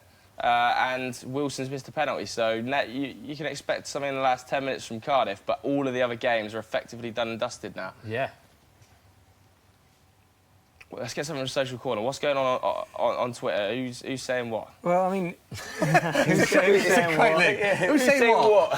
Who's saying what? In terms of the poll I put out between Wolves and Fulham, it's not even close. 76% think Wolves are going to finish higher than Fulham. Wow. I mean, I don't know if today's result is going to... I think Wolves will finish higher. I think Wolves will have a Oh, my God, what a run that was. Great season. Because Wolves, for me, had a great squad anyway. No, they did have a good squad, and they've added the Donker, the midfielder they brought in, and... I'm looking forward to it. Last season. Giammattino. They've got so many they've got so many options. I think Wolves. I'd be amazed if Wolves didn't finish. I'm going to say top 12. I said that. I think top 12. So sorry, poll, Pete. 75% think Wolves. 75% think Wolves are going to finish higher than Fulham, which I think is fair enough. Interesting to know what that had been before this game. It might be impacting. I do think. I still think it would have been Wolves heavy. I would have definitely gone Wolves finish higher than Fulham. Although Fulham have signed well on deadline day, I think you said earlier, Smithy, first side spent over 100 million when promoted. They're still lacking Premier League experience massively, aren't they? Even their most talented player, Ryan Sessegnon. Good point. They're spending the money, but they're spending money on proven Premier League players. Yeah, talks about players, even the likes of Morata, who everyone thought would be class going into it. There is that bedding in period when you come to the Premier League, isn't there? Yeah, there's always a bedding in period, and Wolves have bought a lot of Portuguese, and sometimes you always think, will it take time for all of them to gel? But I don't think, because of the manager, Nuno, I think he's a very good manager. But it will take, for these Fulham players, time to gel, I think. It will take them time to gel. But in Jokanovic, I think they got the right manager. Both teams will be fine and have a very good season. I don't think any of those two teams will get relegated. But I do believe Cardiff will struggle. And it pains me to say that, because I actually do get on with Warnock now. But as we've been seeing in the game, they've hardly created anything, and all they create from Pat is like basically set pieces. Long throw. You can't do that in the Premier League. It's totally different ball game than the Championship. 0-0 Nantes versus Monaco, interestingly, 40 minutes gone, in case anyone is interested in that one. Easy. But goals galore in the Championship. We'll do a Championship roundup very soon. There are goals galore in that league. There's now Norwich City 2, West Brom 4 in that game. Wow. 6-goal thriller currently going on at Carrow Road. I think every game except 2, there have been goals in all games but 2. Any more from Social Corner? Yeah, I'm just reading through the comments now. George Miller has wrote, "It's my birthday. It would be great if you could give me a shout-out. Happy birthday, George." There we go. Wasn't that buzzing shout-out from Peter Norman? Such enthusiasm. You wouldn't get a better shout-out. Brilliant. Another comment from I Hate YouTube Now. OK. Asks... Is he watching on YouTube or Facebook? No, that's his name. I Hate YouTube Now. Who is your surprise package player for the season? Surprise package. Is that similar? Kind of like a dark horse player to overperform, I suppose. Well, these like bargain surprise package players. Well, I think it's more like a Mo Salah last season when he overperformed. Who do you think is going to overperform? Regardless of price tag. Yeah, I mean, just who do you think is going to bang this year that you don't necessarily expect to at the minute? That's a difficult one, isn't it? Guendouzi could for Arsenal in theory, because no one expected him to even be part of the first team. Who else could there be? Let's have a think. Hudson-Odoi, if he gets a run on the side. I don't think he's going to get any game time, though, is it? Yeah, well, again, that's a big if he gets in the side. Do you think Lucas Moore will play? I think Moore will have a good season for Spurs. I think Richarlison could have a big season. Richarlison could have a big season. How do you think Ruben Neves will get on in the Premier League? Felipe absolutely ripped it up in the Championship. It'll be good. Neves will be class. I like him. Scored one of the goals of the season as well. Do you think he'll... Premier League football suits Ruben Neves. Because you get time and space and you get to pick passes in and around there, where in the Championship it's 100 miles an hour and they're on top of you. I think he's still dominated that. He's a lot more experienced than people give him credit for. He was the youngest captain in Champions League history at Porto. Yeah. You know, so it was a bit of a shock move going down to the Championship, but I think he's going to be last season as well. really good in Premier goal League this season. Oh, unbelievable. He flicked it up and volleyed it. Absolutely ridiculous. But I tried it about 100 times. Did you? You can see Jamie Carragher and Gary Neville also. I've seen that. You see Carragher's celebration. Yeah, not bad, was it? It weren't bad, to be fair. How many takes was that? Don't tell me that was live. I'll go Richarlison for I think he's going to overperform. I think Richarlison last season... the Everton boy, you think? Yeah, I think he tailed off a little bit towards the back end of last season. I don't think he actually scored a goal after Christmas, but that wasn't helped by the fact that Watford are really chop and change in their manager situation. Obviously, he did really well under Marco Silva pre-Christmas. Marco Silva's obviously a massive fan because he's taken him with him and paid big bucks to take him with him to Everton. I actually think he could have a massive future. I don't think he's going to be at Everton for very long. I think he might get a massive Champions League club coming for him fairly soon. Young, Brazilian. I think he's not only good with his feet, he's actually surprisingly good in the air, can play wide. Yeah, really good. You think he's going to play through the middle? I actually think he might play as a 9 for Everton. I don't know whether Marco Silva's going to back Tosin. I think he might start with Tosin, but as the season progresses, he'll use Bernard, Walcott and Richarlison as a fairly fluid front three. I like the boy Lookman, though, as well. I think he's a very good player, but I don't think he's going to be at the club at the end of the summer. You don't think so? No, I'd be surprised if he doesn't go back to Leipzig. At 35 mil, he's worth 35 mil. That's what they're pricing him up. I mean, Leipzig... that's unbelievable by Wolf Zaha. But yeah, I think if Leipzig can get him, they will try and get him back. Yeah, and outside of the Premier League, there are some interesting players to be looked at as well. I think there's a guy called Moussa Barrow who plays for Atalanta in Italy. I think he's 19 years old, and he got limited minutes. And actually, it reminds me of when Kane got limited minutes in that one season that Tim Sherwood was in charge. You know, got limited minutes at the end of the season. Huge shot numbers, huge creative numbers, huge dribble numbers. He's really, really young, playing on a good side in Atalanta. I think that if he plays more this season, he could be really, really good. And I don't know. I guess Celta Vigo is still good. Real Betis, they'll have a good campaign. So you're looking at guys like Lobotka. I don't know how Betis will move on from Fabian Ruiz to William Carvalho, but these kind of players who went on a free, you know, William Carvalho, Gerson Martins on a free to Atletico Madrid, those guys could have a really good season. Ousmane Dembele is going to have a really good season. Yeah, he's going to be incredible. He obviously got injured fairly early doors, didn't he? Tore his quad. Yeah. He'll have a top gravy season. He's a sensational player. Good player. Unbelievable player. Yeah. But just look, sometimes when you were watching him last year at Barcelona, it's another one that was struggling, coming back from his injury, and also confidence being positive.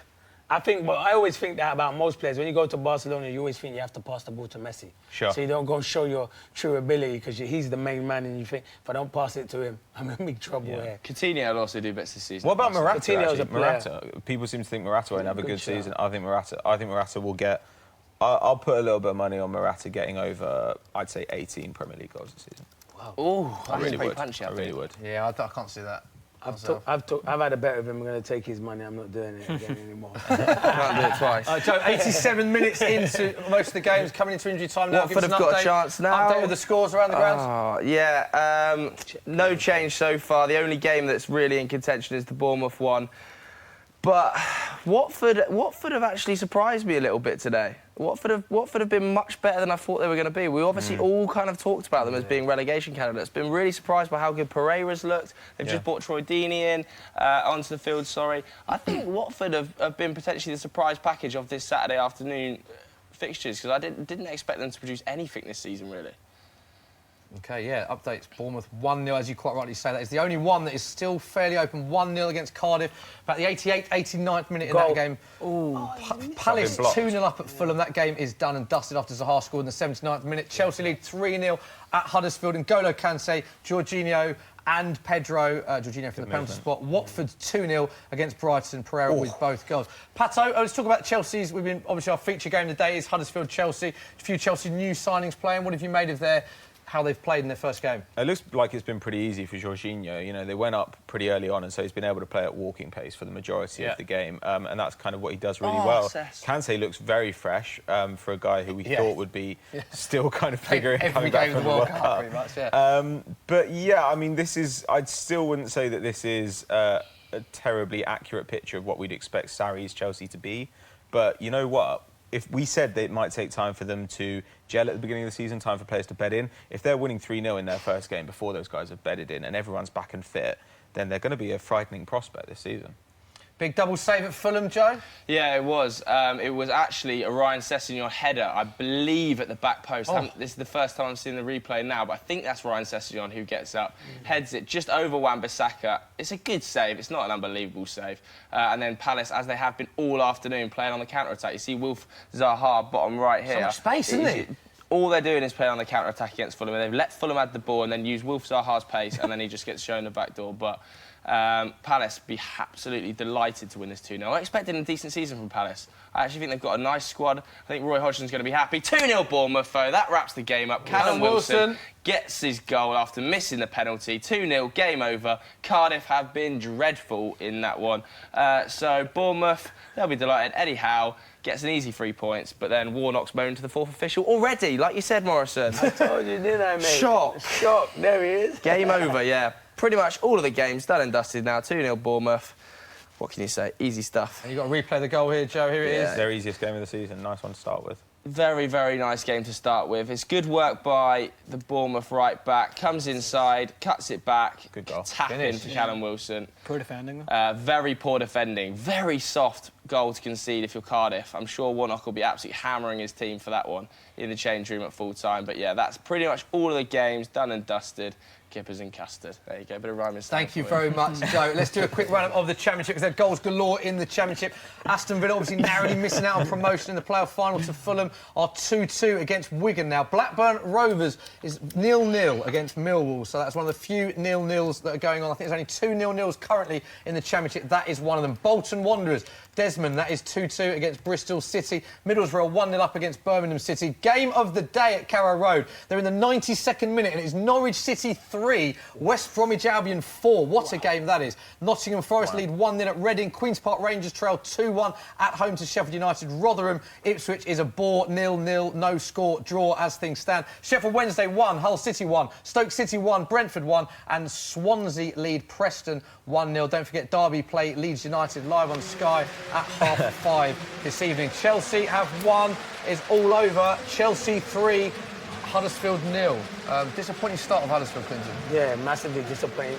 In the Premier League, you have to win your home games. And listen, Chelsea game was always going to be a tough game, but as soon as Chelsea went 1-0 up, that was it. Chelsea, as I said earlier on, that they were in second gear. There's loads to come from Chelsea, but it's good signs for Chelsea under Sarri. They look, as Pat said earlier, they look really good. N'Golo Kante, he's like two players out there. He's ridiculous. The way he covers the ground and he makes other players around him look even better, the amount of running he does. They didn't even have Hazard starting today. So they've got a lot of talent.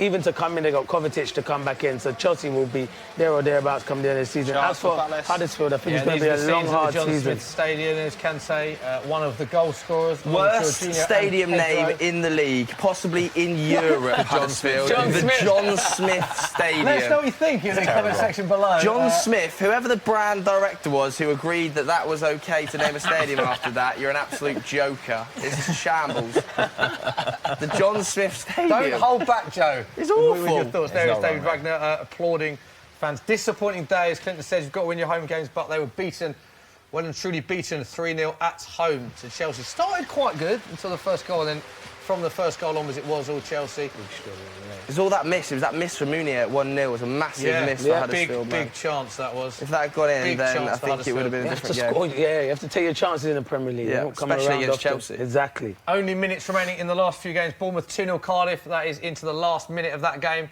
2-0 also Palace against Fulham as we come to the end. So our accumulator Has lost. Well done, Peter. Thanks Pete very much, Dorman Brian. has ruined the accumulator, Nice one. barring a miracle in the last few minutes. Idiots. Idiot. That's Pete a bit harsh. Norman. To me, that match had draw written all over it. Well, it doesn't. It has. doesn't. a Watford victory. are absolutely torn apart. all over it. There are the scenes at Watford. Watford win 2-0. Get Pereira in your fantasy team next week. Get Looks like he's going to have a good Pereira season. Watford 2, goals on the Brighton first 0. game. Good start Yeah, at Vicarage Road. Watford, as I said, surprisingly good today. I didn't think they'd be up to much this season, but much better than Brighton. Brighton really soft-centred today, and 2 wicked goals. Pereira's first, we have to say. We've all said it was an absolute barnstorm, wasn't it? Amazing volley. So not much you can do about that. But the second, a little bit easy at times to score against Brighton, and I think that was they were potentially victims of that last season as well. A little bit soft-centred, maybe fall asleep, lack of concentration every now and then. But Watford will be delighted by that. Gracia will be absolutely buzzing. First game of the season, 2-0 win. I thought he'd be one of the first managers to get the chop as well. A few of the Brighton players just having words with the ref there, Joe. There was no contentious issues there, was there, in the game? If there was, I wasn't concentrating, which is probably the more likely event. Probably the more likely event. So 2-0. So we are only just 2 games to finish. That is Fulham Palace and the Bournemouth game. Bournemouth against Cardiff, but both those games. Fulham will be really disappointed. Fulham will be really disappointed. They played some nice football, but goodness. Crystal Palace are playing really well on the counter-attack and have just exposed Fulham's maybe a little bit of inexperience at times, left themselves a little bit exposed, and that's just something you can't do against Wolf Zaha. Zaha's just really caused them problems all game on the counter-attack, full-time, obviously. I don't think Jokanovic will be really disappointed with that, though. I know he lost 2-0, but his team played nice football. It's the first game in the Premier League under him, and they're only going to get better, this Fulham side. They've got young, talented players, and they're playing really attractive football. So they won't be too disappointed at Wolf Zaha tearing apart on the counter-attack. Yeah, these are the scenes at Craven Cottage. Full-time whistle has gone, as Joe said. Fulham lose their opening match of the Premier League season, 2-0 at home to Crystal Palace. Schlupp and Zaha, the goal scorers. So the only game still commencing is no longer commencing, should I say. Bournemouth have won their opening game at home to Cardiff City. Yeah, Cardiff Good absolutely start. rank. Cardiff absolutely rank under Neil Warnock. Do we all think Cardiff are going to finish 20th then? Yes. It could be, God, I think it's going to be a long, hard season. They are only Neil going to score Warnock. goals from set pieces this season. They honestly don't have a goal scorer. They are lobbing the ball And he in the did box. say that, Neil Warnock, Hoofing it. in press conferences building up to the game, he did say that he badly wanted a striker. Doesn't have a goal which scorer. he couldn't get. Does not have a goal scorer. Zaha, for me, is not going to get the goals he needs to get. In the comments, get this there's a season. lot of hate for Cardiff, and Mark Roos has actually said, "Can Cardiff beat Derby County and become the worst Premier League side ever?" Oh wow! Big shout. That was a That vintage team. that was when they finished on 11 points, but now is a totally different era of Premier League to what it was back then. Yeah, when they'll get teams more used than to 11. I don't think they'll be the lowest points total. I think at home Cardiff will be all right at home with the crowd. They'll be still okay. lose a lot of games, but they'll get more than 11 points. Yeah, they'll get more than 11 Yeah. points. That was a freak season, wasn't it, Yeah. for Derby County? A total freak season. And also, I think that the gap has closed over the last 5 to 10 years just because of pure spending power. They've been able to close the gap a little bit, and that's the reason Cardiff won't finish on 11 points like Derby did that season. But, yeah. So very happy Eddie Howe and Bournemouth as they win their first game of the season. So let's recap our accumulator. As you say, we stuck money on through our mates at Sky Bet. This is what happened. Clinton predicted that Crystal Palace would beat Fulham. Clinton was right. Crystal Palace did beat Fulham. Patrick predicted that Bournemouth would beat Cardiff. Patrick was right. Bournemouth did beat Cardiff. I predicted that Chelsea would beat Huddersfield. I was right. Chelsea did beat Huddersfield. We're all on for the accumulator until Pete Dorman said with such confidence as he walked into Sky that there is no way this game won't be a draw, Smithy. Put all your money on it in the world. He was wrong as Watford won 2-0. Can we just be adult about this and move on? That was 28-1 before. We don't need to bring this up. With Sky Bet, and we lost the accumulator. So we're very sorry if any of you took our advice. Hope you had a good day betting. There were some tough games to call, though. Tough games to call in that. But a lot of us did all right. Yeah, we Except did. for Norman. Except for Norman. Looking at that, guys, Joe, you saw all 4 games. Who are you most impressed with of all the teams today? Most impressed. Nobody really stood out. I think Fulham played nice football at times, but look a little bit inexperienced, just lacking somebody maybe just to put the foot on the ball at times and shore the back line up a little bit, just sat in front of there. At times, the midfield was quite exposed in terms of they all pressed up, quite high. I don't think Jean-Michel Seri quite has that role of being a box-to-box lockdown. He's quite close to Tom Cairney at times, and when he's so far up with Tom Cairney, it's quite easy to pass through them. And then when you get passed through with Zaha on the counter-attack, you get exposed. Watford potentially most Surprised impressive. You, yeah. Just purely because I thought they were going to be utter turd this season. So I'm fairly happy that they're not. But Pereira obviously came in from Juventus. He signed directly from Juventus? Yeah. So obviously high caliber talent and spent a large majority of last season out on loan, so, out injured, sorry. So nice to have him back fit and 2 brilliant goals today. Pato, talking about players, no individual players that you saw. Any individual players that you were most impressed with today? Well, I was watching Chelsea Huddersfield, so I thought that Willian actually had a really, really good game, and Hazard when he came on looked extremely sharp. Brilliant. I mean, I really wish I could have seen a bit more of Basuma in the Brighton game, but it looks like they had a bit of a bad day at the office. So it's interesting that all the sides that won also kept clean sheets. So good defensive performances all round. Zaha actually, every time I looked at the Palace Fulham game, was playing extremely well. I was just about to say, every time I glance, I didn't see a lot of that game, but every time I glance, it counter-attack all the time. It's just it was really all through Zaha all the time. It's really counter-attacking football, and that's obviously something that Roy Hodgson has identified going into this game, that Fulham are going to have a majority of possession. They're going to try and play nice, attractive football, but when they push the full-backs up and when they have Jean-Michel Seri very close to Tom Cairney, they can be exposed on the counter-attack. Wilf Zaha, Andros Townsend, just playing off Benteke, who... they were able to go direct to him, little touch off, and Zaha's at you one-on-one, you're dead. So, great tactics from Roy Hodgson today. We'll be delighted to come away with a 2-0 win. Other players, Pereira, 2 goals for Watford. Fully expect him to be named man of the match in that game, Clinton. You think he'll have a good season? Well, he should do it. He should have a good season. That should give him a vote of confidence. Scoring 2 goals, first game of the season, and they were 2 decent goals. Very good finisher. The first one, in actual fact, wasn't decent. Was better than decent. It was an unbelievable strike. Yeah, Matt Ryan. We could say the goalkeeper could do better, but the technique's unreal. And then the second goal was a very composed finish. So yeah, I think Pereira had a very good. But that's a good start for Watford because I fancied them to go down. I fancied them to struggle this season, but they're going to prove me wrong. But I'm usually always wrong anyway, mate. We're all usually wrong. It's a game of opinions, a game of football. It surprises us, particularly in the Premier League. It is impossible to predict. Talking about teams that we think will struggle then, we all seem to agree that Cardiff will struggle. Is there any hope at all for Cardiff? No. I just think I know they say no, but I think Warnock, he is that type of guy who can get the best out of. If anyone can, he can. He's the one who can get it. But I think the Premier League's a different animal. It's a different breed. The Championship's so different. He's very good in the Champ, but the Premier League's it's a different animal. And games like that, Bournemouth, he should be going to Bournemouth at least trying to come away with a point. So he'll be disappointed. But Bournemouth are good. I think you look at Cardiff squad and ask yourself who's going to make a difference, who's going to be that man to take the game by the scruff of the neck. There is no one in that team. I can tell Clinton looks nervous already. That bet, he's already regretting the bet because he knows Warnock's not even making it till Christmas. I'm sweating it. Now, to be fair, I think they need a number 9, as you said, who can score goals. In the Premier League, you need someone who can score you 12 to 15 goals. You've got half a chance when you're down there. They haven't got that at the moment. So it's going to be a struggle for them. It's going to be a struggle. All right, we can cross live now to Olivia, who's down at South Bank for #TakeYourSeat. Olivia, what's going on down there? Hope you guys in the studio have enjoyed the football. We've had a fab day here at the Take Your Seat event. We've seen the trophy, tested out VR. We've even attempted the Soccer AM Top Bin Challenge. But you guys can try it all over again tomorrow with the rest of the FD squad and the F2. So when you come down to South Bank to give it a go yourself.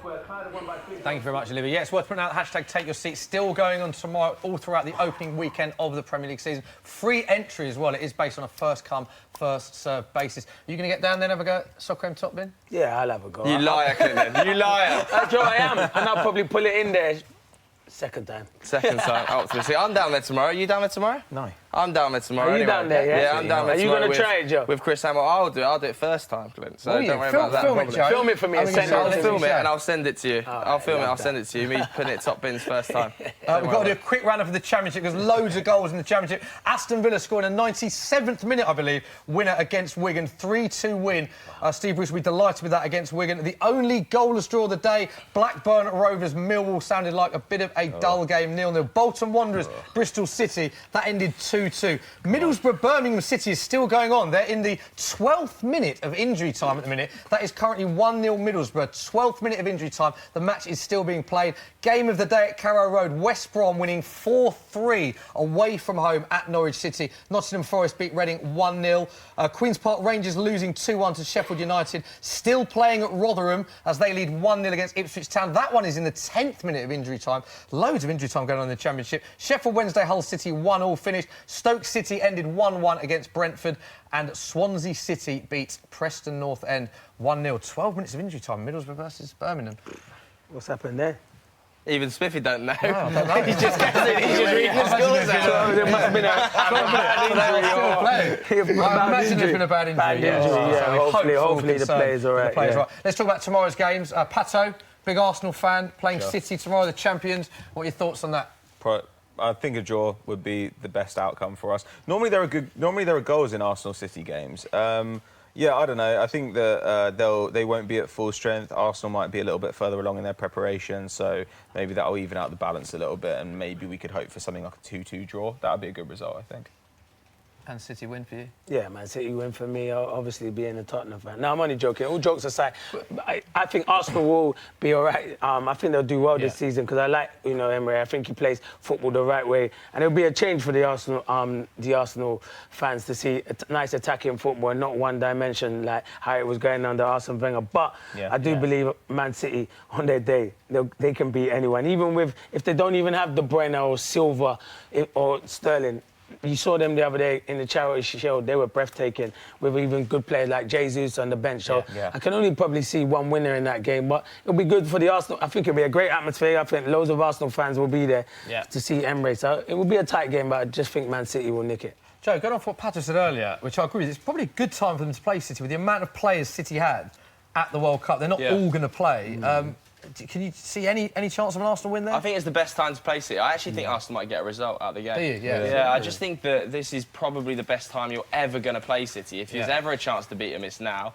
I don't know whether KDB is going to be back fit or not. Obviously, went pretty deep in the World Cup, didn't he? I think my one worry is that backline Arsenal not particularly happy with the business they did defensively over the summer. I know Pato kind of agrees. I think that they struggled to sign a centre-back in a similar way to Manchester United that actually improves the calibre of the starting back four.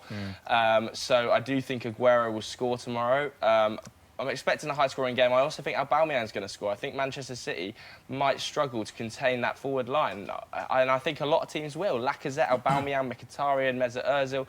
I think you'll see an Arsenal goal tomorrow. So I'm going to go 2-1 Arsenal. Bit of a surprise. 2-1. Big shout. Another game, West Ham in action. West Ham done a lot of business, Pato.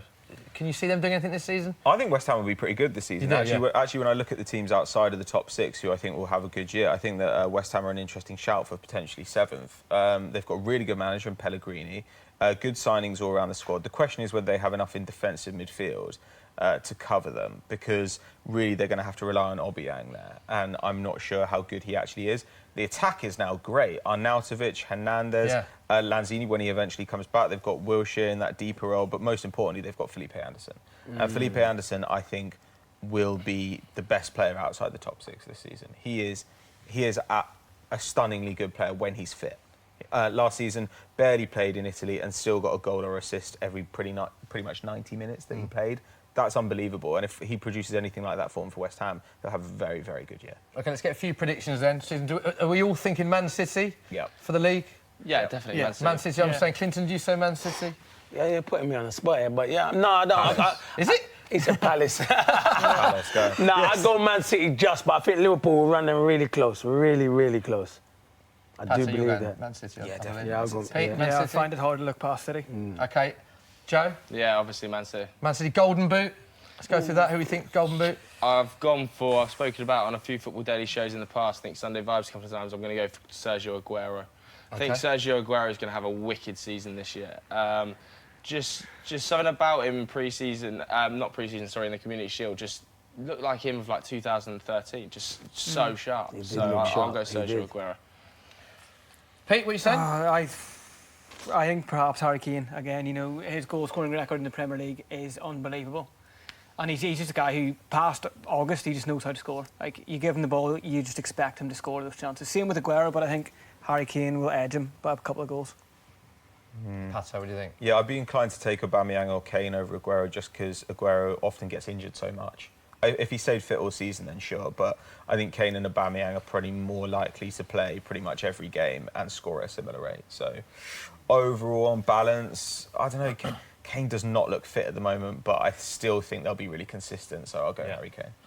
Yeah, needs to go in August, though, doesn't he, Harry Kane? He needs to go. Never scores in August. He doesn't look fit, though. He doesn't. Watching a bit of the game today, he didn't look fit. He didn't look sharp. He worked hard for the team, but you could never back against Harry Kane. He's been phenomenal, so I'll go for Harry Kane. But I think Aguero, he's right. He looks sharp. He looks like Aguero of years gone by, and he does look really sharp. So it's a hard one. Them two are the best for me. Them two are the best. Aubameyang is a very good striker, but he needs service. I don't know. Arsenal, I don't know how much they can deliver it on a regular basis, but he can score goals. I do like Aubameyang. I think, and like I said, I think the two of them together will be good, but I think Aguero or Kane. But I can't pick the two of them. I'm, of course, going to say Harry Kane. Obviously. But, sure, as you know, but I think he will be. I think as a number 9, he's proven it so many times again. How many times people said, no, he won't. He wins a Golden Boot after a Golden Boot, a World Cup Golden Boot.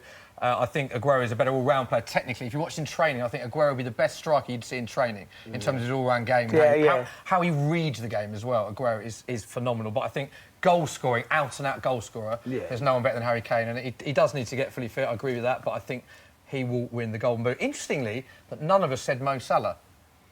No, but he's not going to produce 40 goals again, is it? That was a freak season. I mean, I think he's going to have a good season, but nowhere near as good a season as he did last year. It just come to my head. I believe he forgot about him. We talk about number 9s. I don't even class him as an out-and-out striker, but I think he'll have another great season again. Yeah, but a great season for Mo Salah doesn't have to be 40 goals. No, it can be. Mo Salah can. But he won the Golden Boot, is my point, and none of us said you think he'll win the Golden Boot this time around.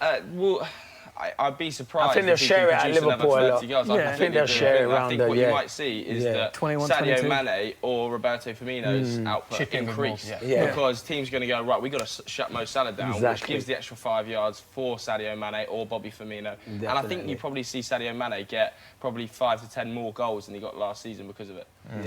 Pete, before we head off, just final word from social. What are people saying on social media? There's a lot of love for Chelsea about Sarri, professional first performance. A lot of love for Jorginho and Kante in their performances, and Hazard, impact player coming off the bench, did well even though we went very deep in the World Cup.